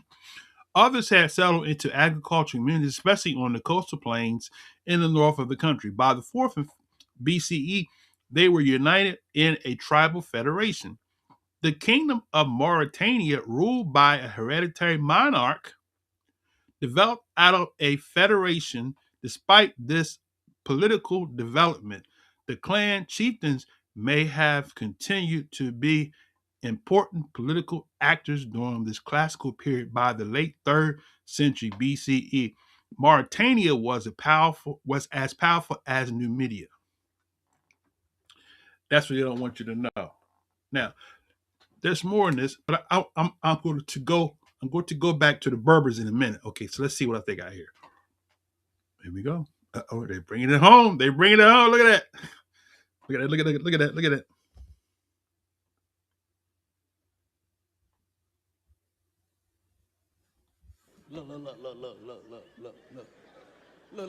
Look at this. Somebody come look at this.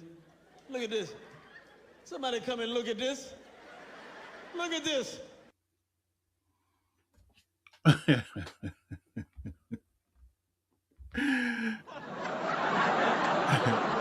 right. Okay. Oh, I had to do that. Okay. Between the Phoenicians and the Sahara, Mauritania's location enabled its inhabitants to trade with both the Mediterranean and Sahara. The Maori traded ivory, precious stones, and animal hides to the Phoenicians, right? So remember now,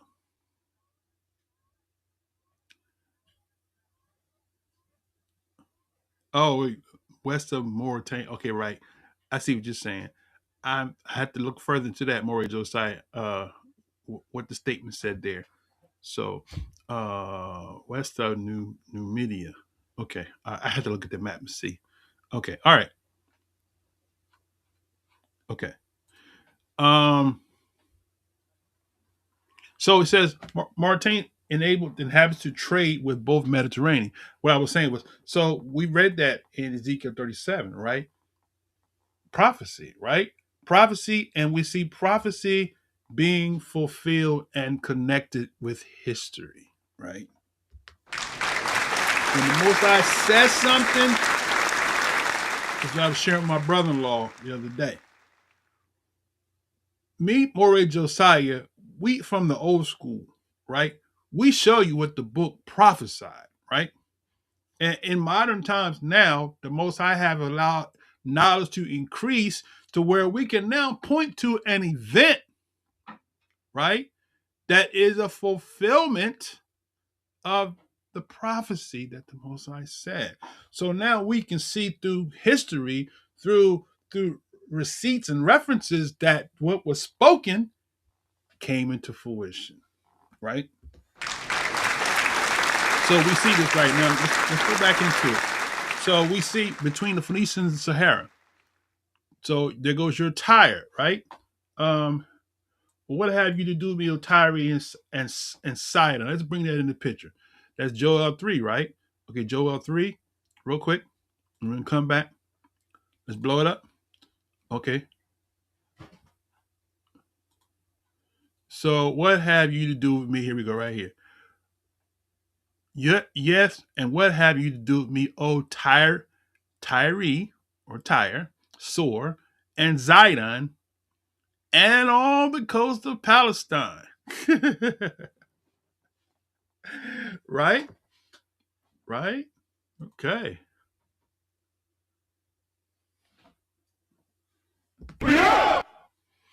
Now let's go back. Let me see. So Mauritania enabled its inhabitants to trade with both Mediterranean and Saharan Africa. Mari traded ivory, precious stones, and animal hides to the Phoenicians, who established port cities like Tingis, Tanger, and Lixus on the coast of Mauritania. Okay. Though relatively distant from Carthage, Maury and Numidians sometimes appear in Carthaginian army as mercenaries or allied troops, and Maury had long-standing cultural and economic ties to the Iberian Peninsula and close relationship with the Phoenician city of Cadiz. Looking south, the Maori were able to import goods like ostrich eggs and amber from the tribes living in the Sahara. They also imported gold, probably from either Spain or West Africa. Okay, all right. This. They got more stuff here. I'm going to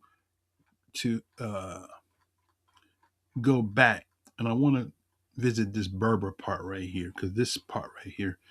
Um, so the Berbers. Here we go. Berbers. Okay.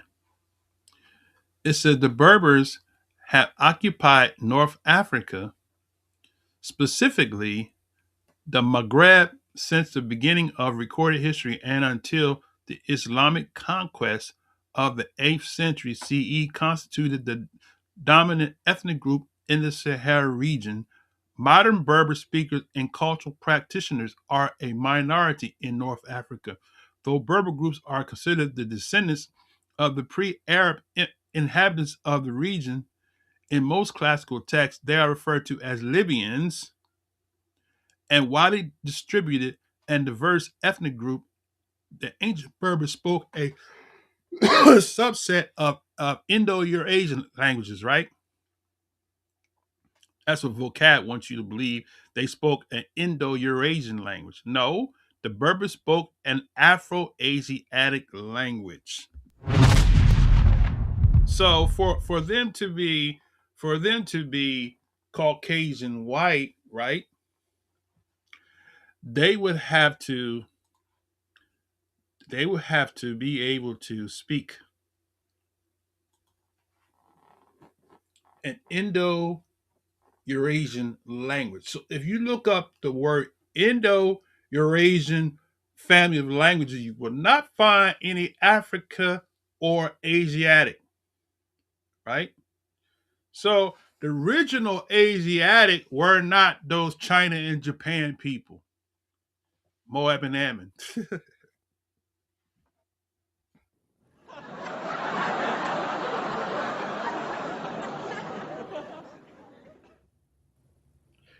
The original people spanned the globe, right? The Hamitic, what they call in uh what's it called? Um Hindu Kush, I think it's called Hindu Kush. Somebody correct me if I'm wrong. Is it Hindu Kush? Okay. Hindu Kush, right? Okay.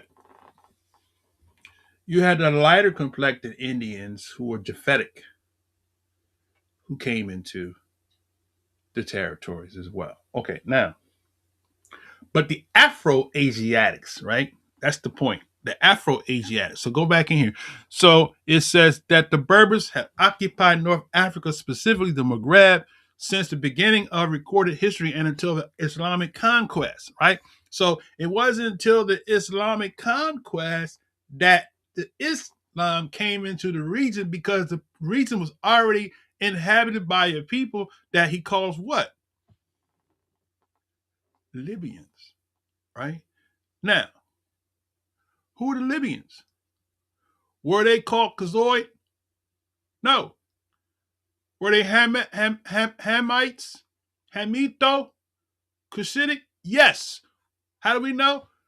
Table of Nations. Go to Genesis, right? 10. All right, Genesis 10.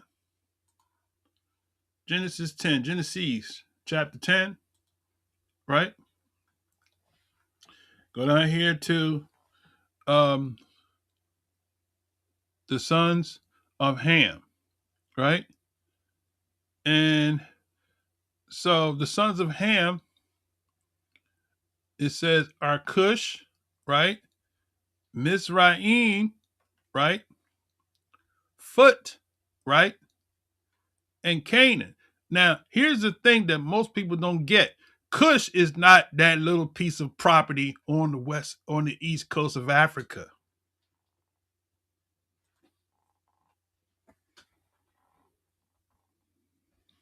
What you bringing to the table, brother? Cush is not that little piece of property with Haile Selassie, right? The Queen of Sheba didn't come from there. She didn't come from East Africa. That's a myth, right? The Queen of Sheba came from the land of Sheba, which is in the land of Cush, which is all in the territory, right? Including Saudi Arabia.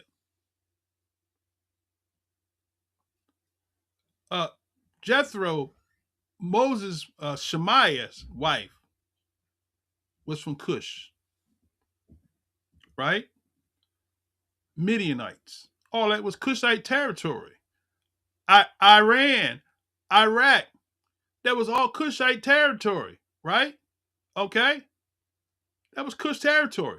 Now let's go back to the Table of Nations, because see, that's the thing. Somebody been telling us, been whitewashing history, trying to tell us a lie, make us think that, oh, we're not the people of the book. We're showing you through the scriptures, we're showing you through history that history provides proof text to the reality that the so-called Negroes originated in Asia and immigrated into Africa and was led into captivity, as the prophecy said, to the four corners, right?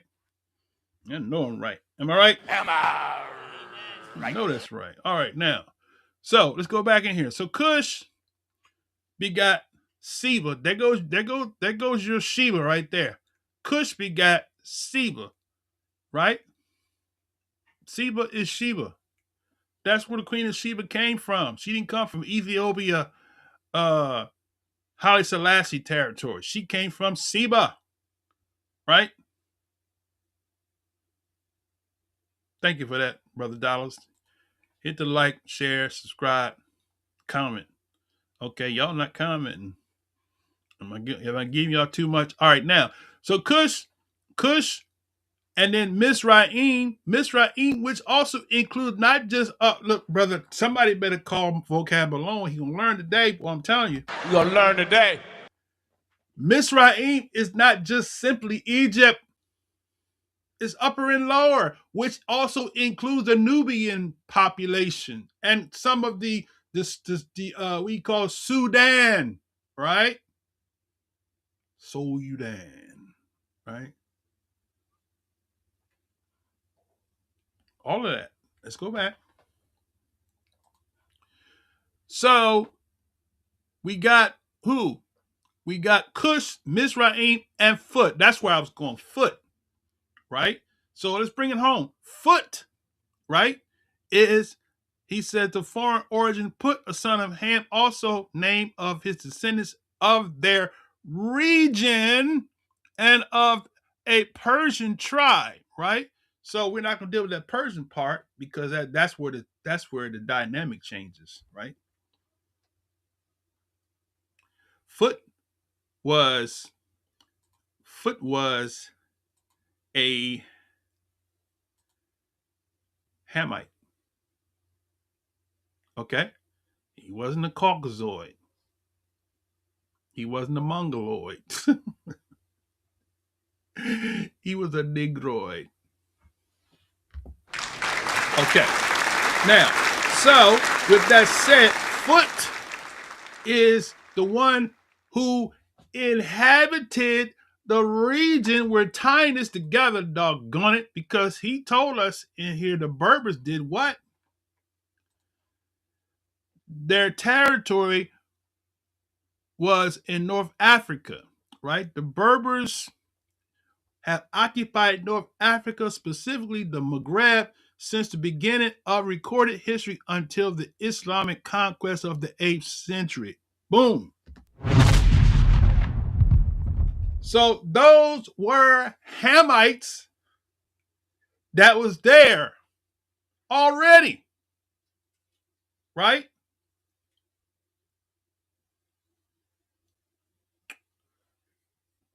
Established people in a territory that you hear very few about, very little about, and everybody want to make that territory be Caucasian white. Biggest lie ever been told, right? All right, let's go back in here now. All right. The Berbers occupied North Africa since the conquest of the Islamic, right? So that's where you get your Moorish Islamic as a result of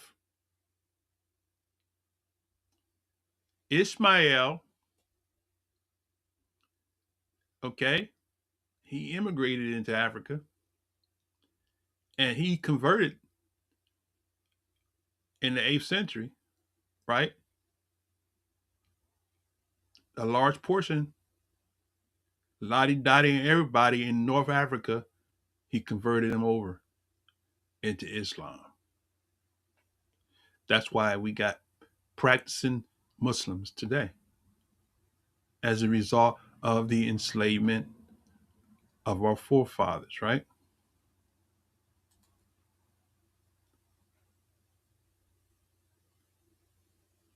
Brother Dollars. I hear you, brother. I hear you. Um,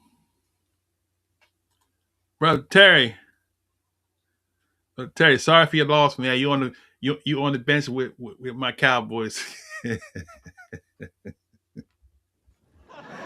to see you, my brother. All right. Let's see where I'm at. Where them fans at? Okay. I'm wrapping it up here. Let's see. I can hardly get all this stuff into a 2 hour session. So y'all already know a lot of stuff I haven't even covered yet. Okay, let me see. Let's try to expedite. Let's try to put the fast track on that. All right, okay. Modern Berber speaking culture practitioners are a minority in North Africa. Modern Berber speakers and cultural practitioners are a minority in North Africa, though Berber groups are considered the descendants of the pre-Arab inhabitants of the region. Say that again, right? The Berber groups are considered the descendants of pre-Arab inhabitants of the region. In most classical texts, they are referred to as Libyans, right? A widely distributed and diverse ethnic group in ancient Berber spoke a subset of Afro-Asiatic languages, linguistically related to the Egyptian, Kushite, Arabs, Syrians, Levantine tribes, and Somalis. Wait a minute. Wait a minute. What did we just read? Did y'all see that? This article says the ancient Berbers spoke a subset of Afro-Asiatic languages linguistically related to the Egyptians, Kushites, Arabs, Syrians, and the Levantine tribes, and Somalis. Known to themselves as Amazigh, the Berbers take their more common name from the Latin barbarus, barbarian, a Roman effort to distinguish the less developed tribal societies of much of Europe and Africa from their own Hellenistic derived civilization. Libya is Greek word derived from the regional title and term came to be used interchangeably with the concept of Africa. So what did they do? They renamed, right? They renamed the sun Foot to Libya.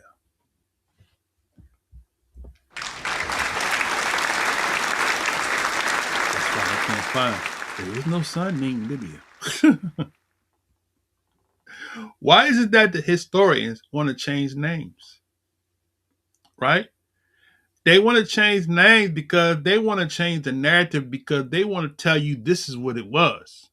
So, because if they can disconnect the North African region of Mauritania from the African Edenic speaking people, then we won't look at the connection and say, oh, wait a minute.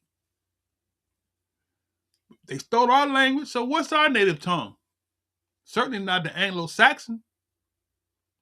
It certainly is not French. It's not Spanish. We got some German Hebrews up in Germany speaking German. We were stripped of our language, of our culture. We was put blinders over our eyes, and we were educated and informed with falsehood, right? 1619. Gentiles are going to come in that day and say, our fathers have inherited lies. They lied to you. They told you that North Africans weren't African. This man is telling you that the Moors were black.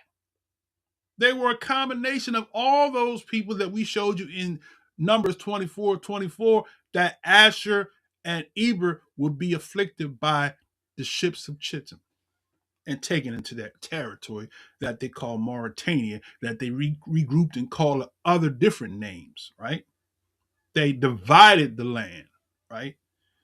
And territorialized it, right? And gave us a false history, right? What you bringing to the table, brother?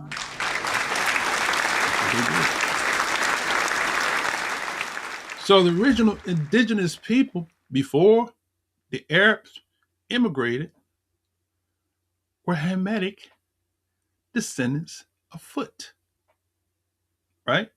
We learned that in Sunday school. When you look at the map, they show you all of the sons of Noah where they settled, right? They show you Mizraim, his descendant. They show you Cush, and they try to put Cush, they try to throw a Mickey in the drink and just limit Cush to being only on the other side of the river, on the west side. West side is the best side, right? Now, you've been had, you've been took, you've been hoodwinked, bamboozled, led astray, run amok. Right, that's right. So that's what happened there. So they tricked, bamboozled, hoodwinked us into believing their narrative that they gave us to think that, oh, they wasn't Africans. Because if history provides proof that the biblical Israelites, as well as we just showed you, the Canaanites, all those people, right? The Assyrians, not the Persians. Don't confuse the Assyrians with the Persians, right? The Syrians were Afro-Asiatic people. You don't believe me? Go watch that movie 300. They show you the Syrians. Matter of fact, I go a step further. Even the Persians weren't Caucasian white, even though they were Japhetic. I think it was the Persians was in the movie 300, not the Syrians. I'm confusing that with another documentary I saw called From Babylon to Baghdad. Y'all ever see that? It's a series called From Babylon to Baghdad. Okay. Where do I want to end here? Okay. So to answer the second part of the question as we prepare to close, okay, and that question was, so are the Moors Ishmaelites? Okay. The Moors are a combination of Hamitic, right? Shemitic, primarily, prior to the invasion of the Vandals, scandals, and the invasion of the Arabs. Okay, so you got two types of Arab invasions, right? You got the original African Edenic Arabs, and then you have the you have the Indo-Eurasian Arabs, right? Okay, so the lighter complexion came in when the Indo-Eurasian Arabs came into the territory, Mediterranean-looking people, and that's where the lighter complexion comes in. So from that point forward, those were your Persian people. Okay, all right. So the Moors were not Israelites inclusively. They were not Moabites inclusively. Some of them were, some of them were not, right? So it's a terminology that's like saying every black person is not the same. Okay. I'm going to continue next week on the second part of this, which is the question was, did they sell out the Negroes? Did they sell out the Negroes? Okay. And we're going to talk next week about those rich kingdoms, right? We're going to show you next week. Those rich kingdoms connect to those sons, and they were the ones that sold us into the European colonizers to bring us into American captivity, to bring us into the Western Hemisphere, right? So with that said, it's 11 o'clock, 11:06. I'm going to end. So tune in next Shabbat, right, for part 2, where we're going to address the second part of the question. Did the Moors sell out, or what was the question? Did they sell out the Negroes or the Hebrew Israelite people, right? Because if we were there in the land, there was a group of people that was sold, right? And incidentally, some of them may have been mistaken and might have went into captivity with us. That's why we have problems with some of the people who said, we're not Israelites. Maybe they were, in fact, Ishmaelites. Maybe they were, in fact. I mean, if they all looked alike, how would the enslaver know? Oh, he's not an Ishmaelite. He's a Hebrew Israelite. How would the enslaver know that? They think all black people look alike. So it's a possibility that some of the people that came over on them ships might be Egyptians. Okay? So with that said, brothers and sisters, that's all I got for today. Told I Rabbi, Brother Digital, for the super chat. Brother, you make my day, man. You encourage me, you know. It just, to feel appreciated, it just goes a long ways, you know. I mean, I work hard, and I spend whatever free time I got in between my 14-hour day shift to try to put something together for the viewing audience, listening audience, right? So with that said, brothers and sisters, pray you got something out of this, and we're going to sign off.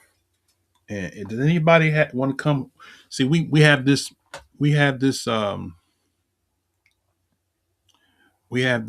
screen. Let me stop sharing my screen here. Okay. We have this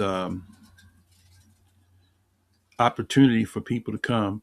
So I'm going to leave a space real quick. So if anybody wants to come and greet the people as we close, you want to offer reflections about what was shared today, and that, click that link. I'll bring you in. You don't have to do a lesson. You can just come in and just say, hey, brother, just came to say shalom, whatever. Greet the family and let that be it. So if you want to come in, click that link there. I'll bring you in, let you have a piece of this space here, and praise Yah. All right. So I'll wait for a few moments to give you opportunity to click that. In the meantime, I'm going to do my exit.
my TV down.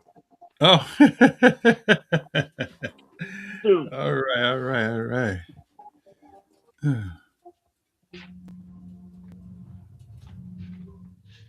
Oh man, I just have to go to the other room. You know what? Matter of fact, let me just unplug. Okay. Yeah, Shalom, can you hear me? I hear you. Yeah. Oh, okay, okay, man. That was an awesome breakdown today. We definitely Oh, do told everybody. need lessons like that, man, to bring us even closer to understand historical dynamic of our history.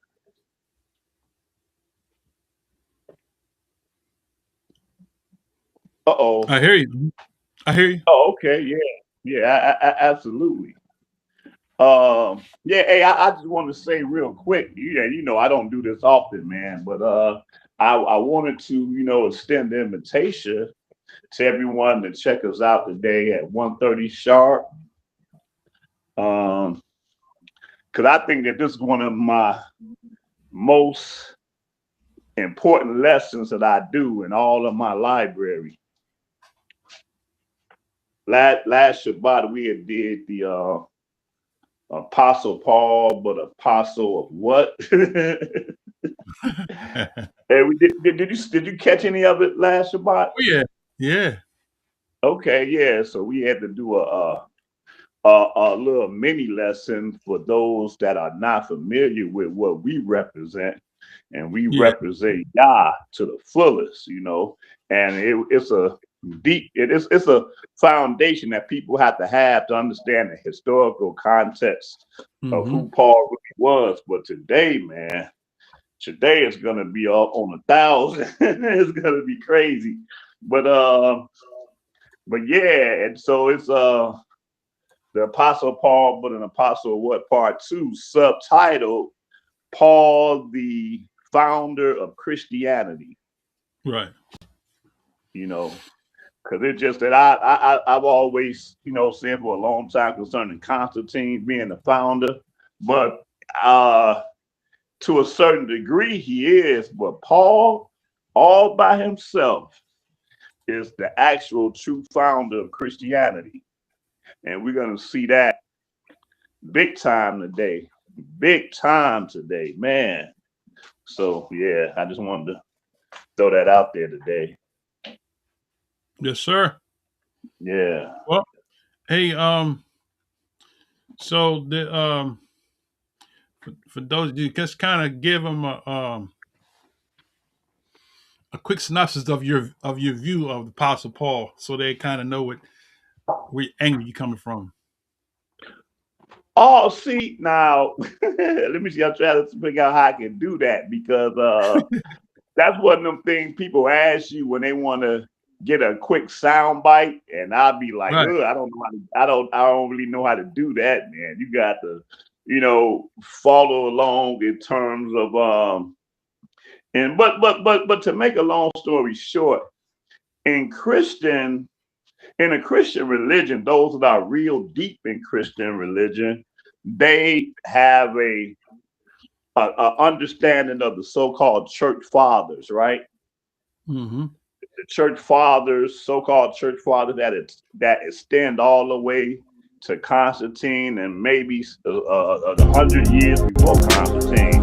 But the thing is that from what I can see from historical dynamic, they would have definitely had to have someone that was of a Hebraic ethnic and walk to kind of direct them to what evolved today as what we know as Christianity. So they was in Catholicism, they claim Peter to be the first pope. But I think they should have just might as well would have made Paul to be the first pope. Because Peter didn't stand for anything that is considered Catholicism today. But Paul, on the other hand, we're going to see the day of where a lot of these doctrines originated from. So, do you think that the Hebrew Israelite people are exempt from that, falling into that trap? You said, are we exempt from falling into it? I'm saying from what you see in amongst the Hebrew, the awakened community. Well, I think to a certain degree, yeah, because here's the thing. This is what I want to talk about today. Everything is, and I really talked about it last Shabbat too, everything is a matter of perception. Perception. My foundation is going to allow me to see something one way, and not yours, but another person's foundation is going to cause them to see things another way. So I'm saying that to say that I remember prior to me, about 8 years ago, I think about 9 years ago, when I found myself putting words in Paul's mouth.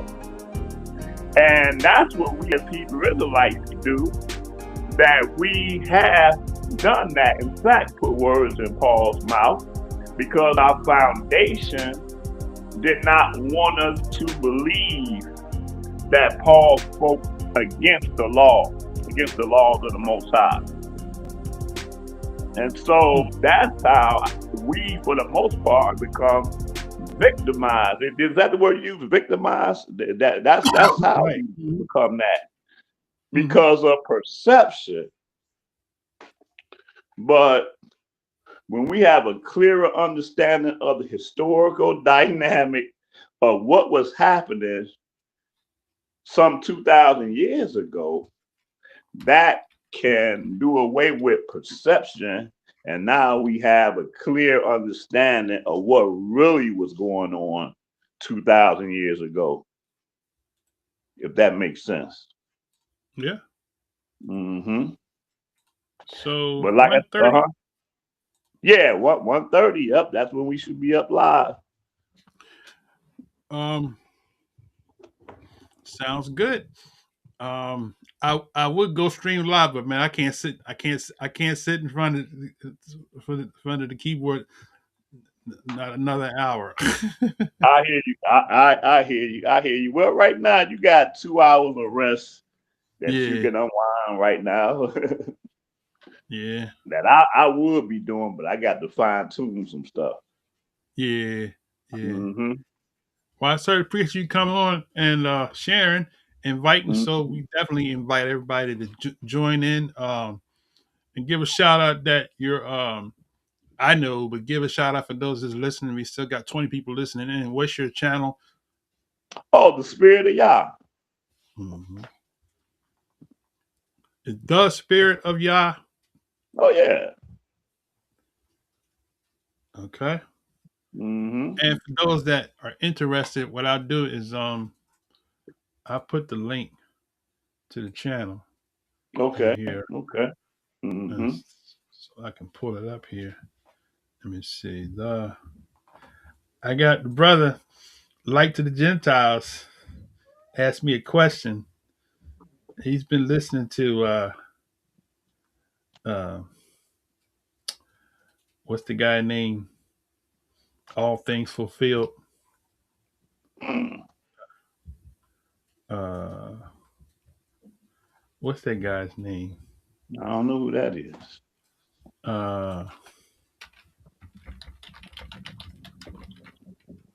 William Bell. Okay. You never heard of him? No. He's got a approach that he says that everything is fulfilled, but that when the Messiah said that the problem he got was that the Messiah said that some of you standing here will not see death until you see the Son coming in all his glory. Mm-hmm. So his teaching is that happened. The Messiah came in his glory in 70 AD. Right. See, again, that's perception. But he don't understand that when Yahshua come in his glory, he got an actual physical throne that he's going to sit on. Mm-hmm. Not only that, but he's coming to gather the elect from the four corners of the earth. See, a Christian perception is not going to have that understanding because Right. Christianity don't really teach that. So I get right, and in the language too. I was trying to explain to him in the language, right? Did he say, "You that are here right now, you guys that I'm talking to right now," right? Was he talking to them, saying, "You not going to see death until you see me come"? And so when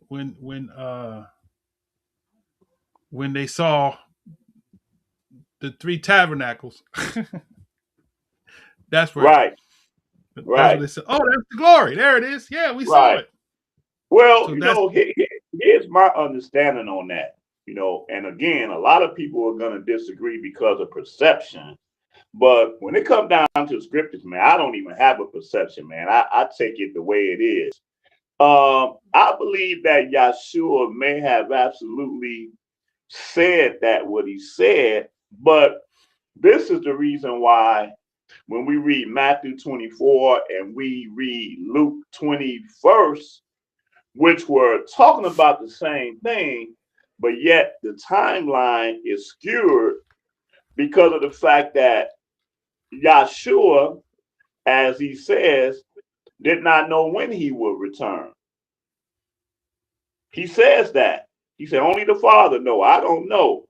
But that doesn't mean that he would not have had a thought, maybe even a belief that he would have returned in the disciples' lifetime. And I could show where even the disciples had a belief similar to that. So I believe that he was absolutely talking to the people that he was talking to there at that time. But the thing is, he really didn't know when he would return. And that's my take on that, because mm-hmm. the writings tell us that he didn't know when he would return. But, just like the whole dynamic of the commune that they had set up there in Jerusalem, where all things were as one, where we didn't, own anything. A lot of things that they did were absolutely an expectation of the kingdom.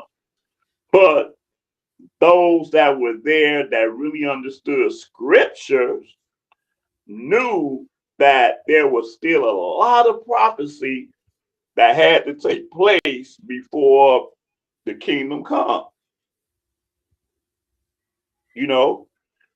We're on this side of it, so we can really see, just like I think he said that, how the prophets desire to see some of the things that we see.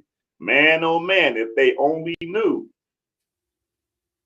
Shoot, those that was alive in first century CE, they hadn't seen nothing yet. But we're way on this side, man. When we read the prophets,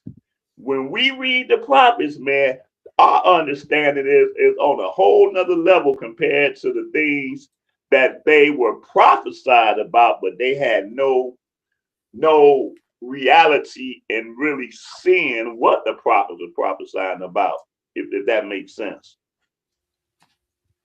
Yeah. Yeah. Mm-hmm. Somebody commented, it said that passage, they never keep reading. It said every eye will see him, not just a few. Right. Right. So the thing is that, like you said, you made an excellent point. Coming in all his glory means taking over. You got to connect, because when you see, we get real deep. You got to connect Daniel's prophecy, Right. Yeah. Yeah. Absolutely. when did the kingdoms of the world become the kingdoms of the Messiah? There you go. There you go. There you go. Certainly are you trying to say we in the kingdom of the Messiah now with all this crazy hate filled Mm, wickedness going on? right. See, that goes right in line with the people, and like you say, even Hebrews that foolishly think that we're in the new covenant right now. Too Right, many scriptures in that book, man, let us know what the new covenant looks like. right, And it looks nothing like you can't be in captivity being in the new covenant. right, You can't even be in America being in a new covenant. right. So again, it's all about perception. If your perception is lack of scriptural knowledge, then you're gonna see it in the way that you see it. But if you understand it from a historical dynamic, that changes your whole perception. Mm-hmm. That's right. Hmm. So I mean, I don't know. I mean, when you get somebody that's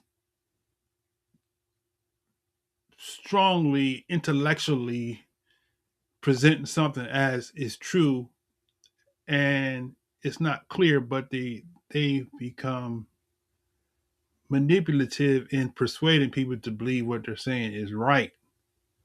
Because I don't know if you ever saw the brother. The brother presents himself as as an No, I intellectual never type. heard of him. I'm like what the brother asked. Is he a Gentile or Hebrew or what? I never heard of him. Uh, he is he is he's a Hebrew. Yeah, Okay. he's around our age group. Do you know where he's out of? I don't specifically know. I know that we've never had any interactions, but people Yeah. have Uh-huh. told me, people that follow him ask me what I think Okay. about him. And he's debated, from what I've heard, he's debated some Hebrew Israelites, and according to them, he ate them up. Oh, wow.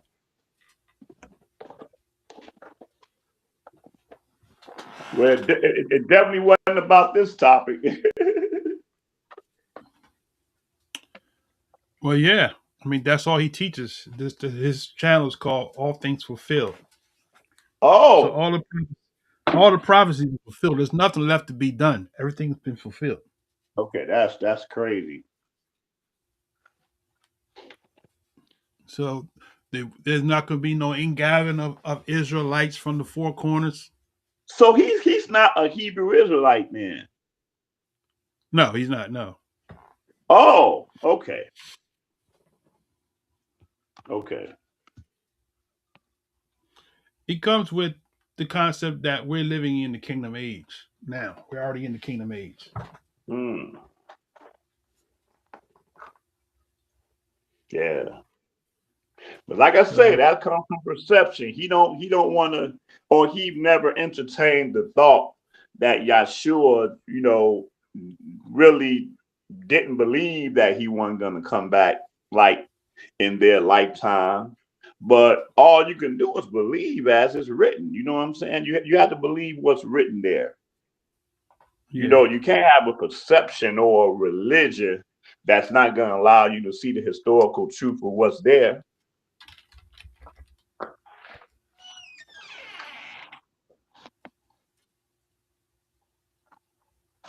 okay. I'm gonna see if I can find a link of him. Hmm. Those, but he's a. I think. Let me see if I can find his profile. I think he's a Christian urban theologian, but he's not on the. He's kind of like vocab Malone is, but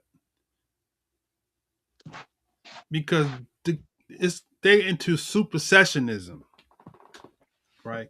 So it's a division. It's a derivative of the supersessionism. Okay. Remind me what is that again? I've heard it, and I've kind of it escapes me what that exactly is. What supersessionism? Yeah. Israel replacement theology.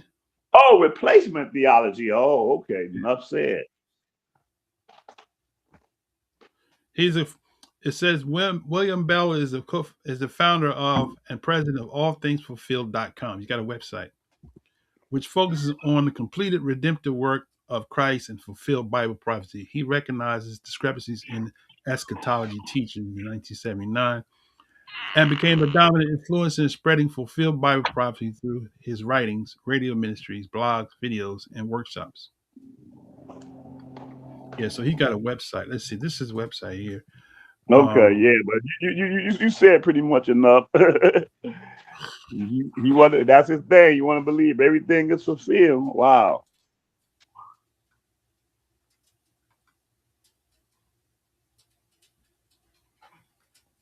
Just like even in which I'm gonna probably quote today as I quoted it last Shabbat. Luke 24:44, paraphrasing, and then he opened up that understanding of the scriptures, that everything Right. that's written in the law, in the Psalms, and in the prophets concerning me, has been fulfilled. Well, see, Yahshua was actually not really even correct when he made that statement, because everything that's written in the law and the prophets and the Psalms concerning him has really not been all fulfilled. Right. See, a lot of people don't want to believe the actual factual truth, but that is the actual factual truth. What was written to him concerning him coming and him confirming the covenant for many and dying for the sins of the people, that's obviously been fulfilled. But the prophet said a whole lot more regarding Hamashiach than just those things, which we're still waiting on.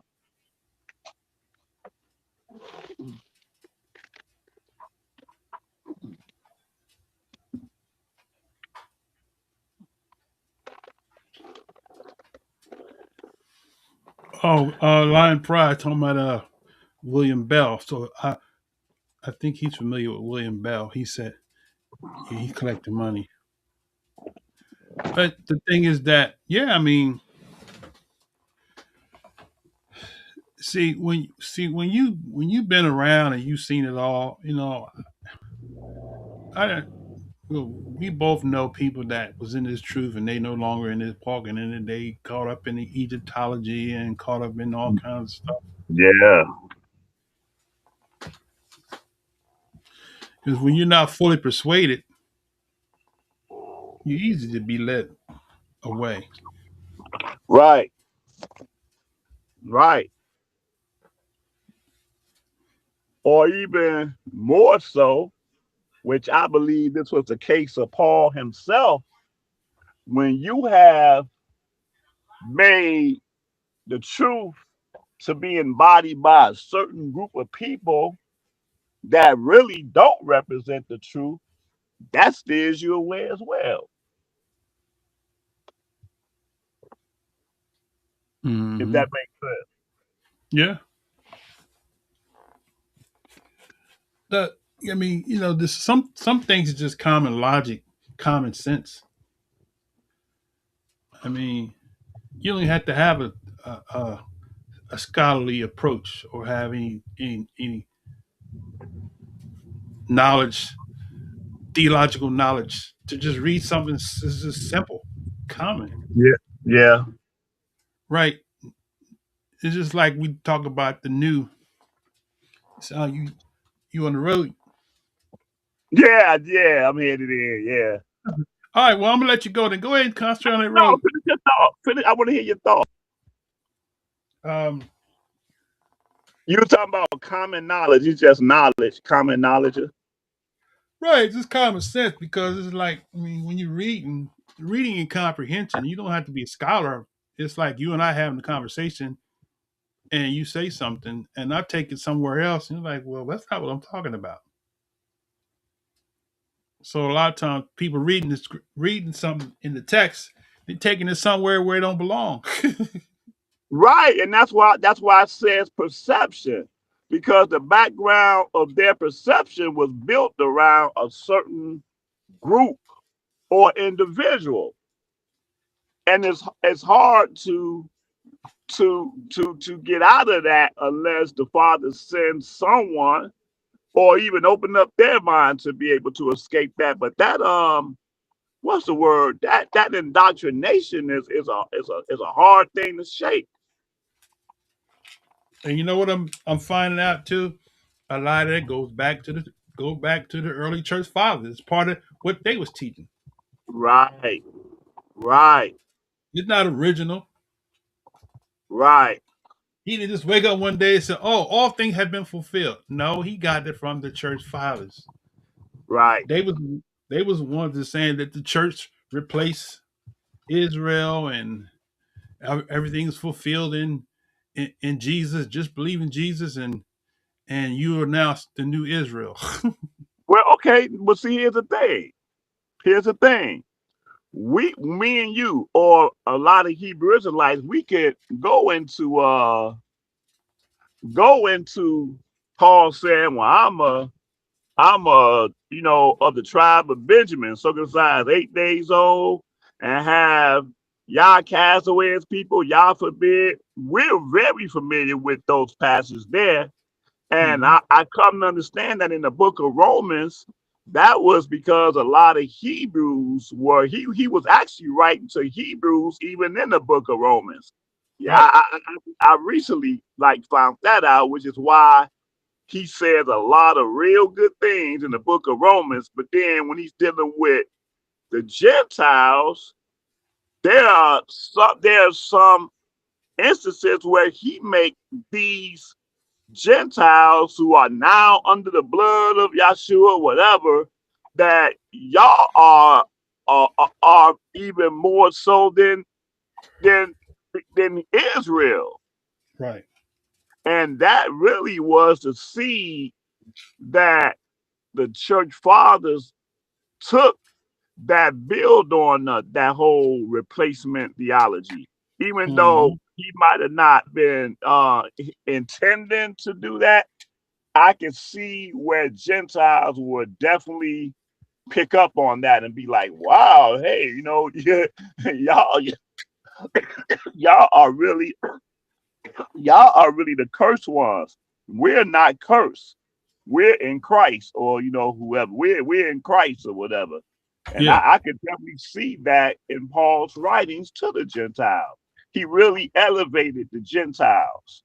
And in right, some cases, he did elevate them above Israel, the natural branches, in some cases, except in the book of Romans. In the book of Romans, he don't play that. But with him being all things to all people, that was just kind of his way of teaching. right. Uh-huh. Well, just like the simplicity of just it's just simple. it that's why I can't get away from saying that. It's just some things are just simple. Yeah. It's not complicated. It's just simple, and like even because reason why I asked a question about some Hebrews, some of our Israelite people, they embrace what Paul says over what the Messiah said. Absolutely. Absolutely. Absolutely.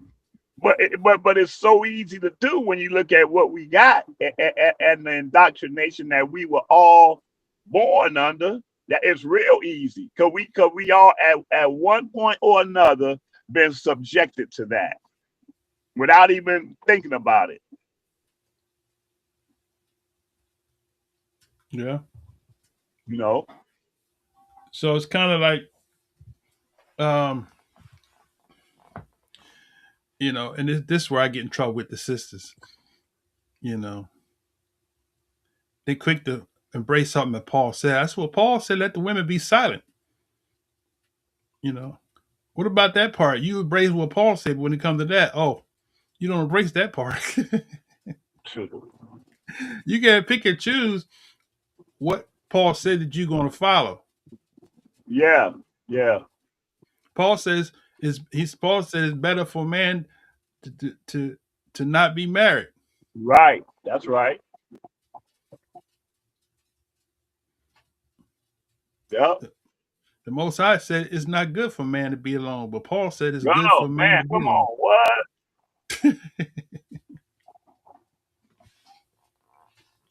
Who's right? Right. If Who's Paul, right? That's right. Who's right? 'Cause that's definitely two separate statements being made now. So come on. and down to even the thing with the circumcision, right? Paul says, no, I'm getting to see a lesson now. I'm gonna let you do your lesson today.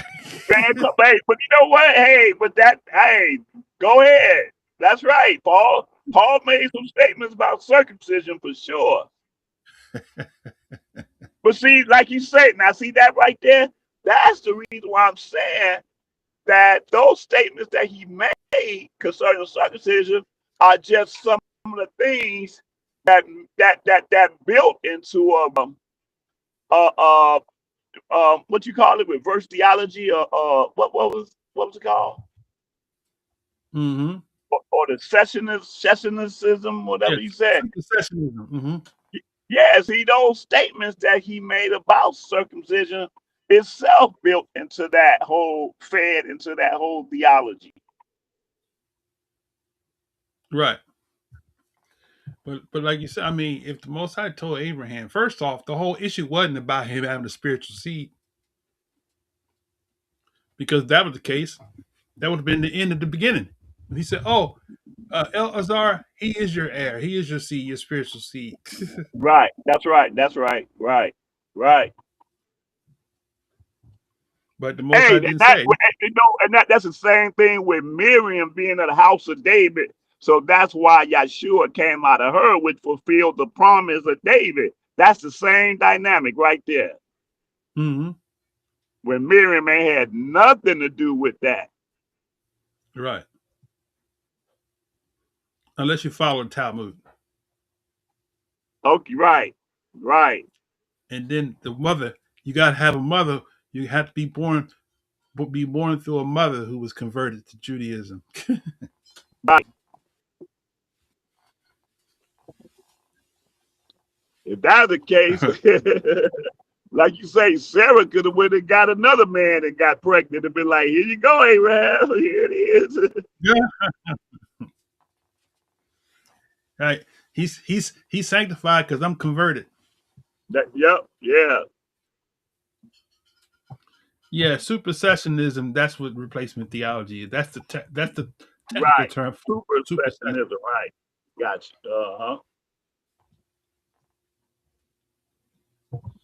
But that's what that all things fulfilled has its birth in. Uh, One day I actually started write some notes on that because I know a lot of people haven't come in contact with this brother, but the concept is out there among other people, Yeah. and you can tell who they listen to because they coming from that angle. Like, you know what? We in bad shape till everything's fulfilled. Man, look, kill me now. Look, I went out. Man, everything written in the law and the prophets was a lie. Right. And you got the people saying, "Oh, the slave trade never happened." Uh, So how do we get to the four corners then if the slave trade never happened? yeah, that was a recent thing I saw where I think they said Candace Owens said that the white people ain't had nothing to do with slavery or some crap like that. She better tune into any Hebrew Israelite channel during this Black History season. She'll Well, I'm learn. like, wait, if white white people ain't got nothing to do with slavery, then how did you get the name Owens then? Help me Right. out with that. She came from the Owens plantation. Mr. Owens over here. You know, Yep. you had the white Owens and you had the black Owens. He had manumission papers that set him free. Mm-hmm. That's how somewhere up my tree, like four generations back, somebody had manumission papers that gave them Oh, freedom. wow. Yeah. Wow. How many years ago? Like 1695, something like that. Are you serious? Yeah. 1695? Yeah. Man, it wasn't even no America in 1695. Damn. All right. Well, they came over Really? here from see, a lot of people came through Maryland. I might cover that during the series. A lot of people came through the Caribbeans. They came up to North America from the Caribbeans. Oh, yeah, yeah. Because the Joneses, look, the Joneses was a surname for Israelites. Okay.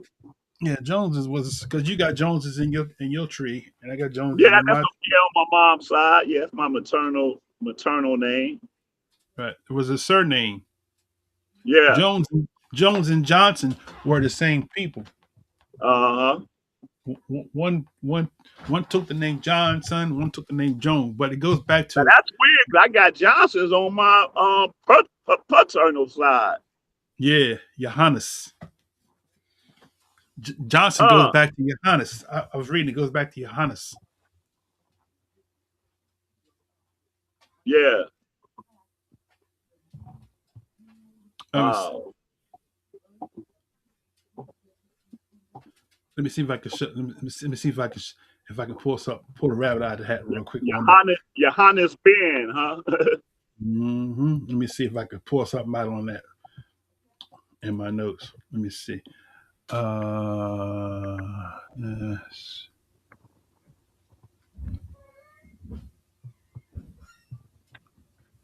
Surnames. Okay, here we go. Where'd it go?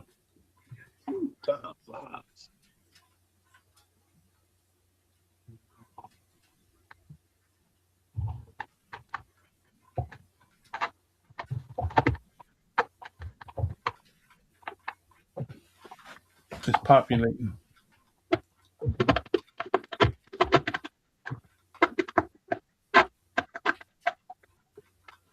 This was a big I do Google Gemini. I be asking Google Gemini questions, and he be going into great detail. Mm.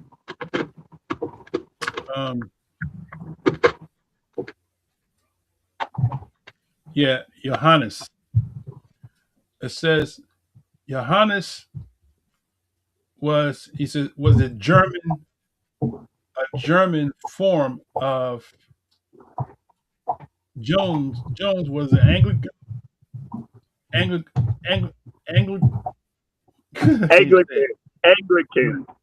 right, Johann. It says it's a Johann found in the port cities like Baltimore and Annapolis, where Sephardic traders from the Caribbean or England docked. So we got a lot. So like Barbados,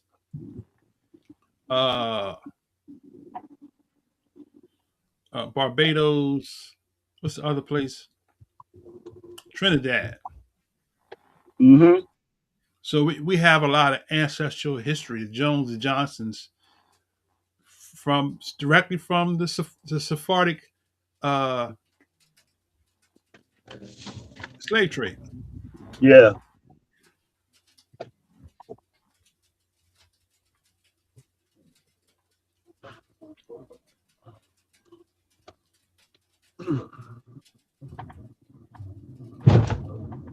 They say Johannes was the Latinized Germanic form of the Hebrew Johann.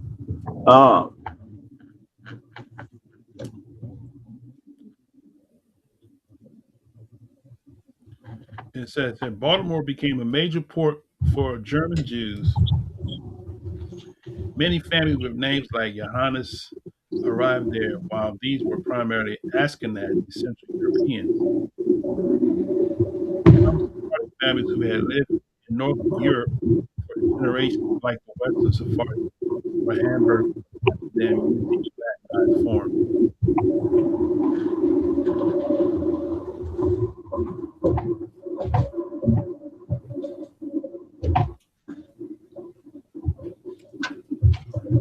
All right, I'm gonna go ahead and sign off. Go ahead and get on down the road, man. I'm gonna go ahead and sign off. All right. Hey, well, shalom, man. I hope everyone within the sound of my voice enjoy the rest of their Shabbat and the rest of their weekend. Yes, sir. We'll see you at the same time, same channel. Okay, all right. See you in a few minutes. All right. All right, shalom. Shalom.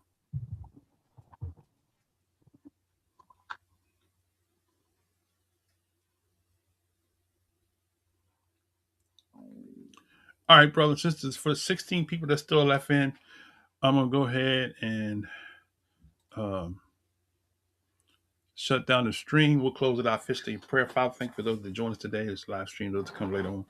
We pray the peace to pass all comprehension, keep our hearts and minds through Yeshua Messiah. To meet again at the point in time, we say hallelujah, hallelujah, hallelujah, Torah, amen.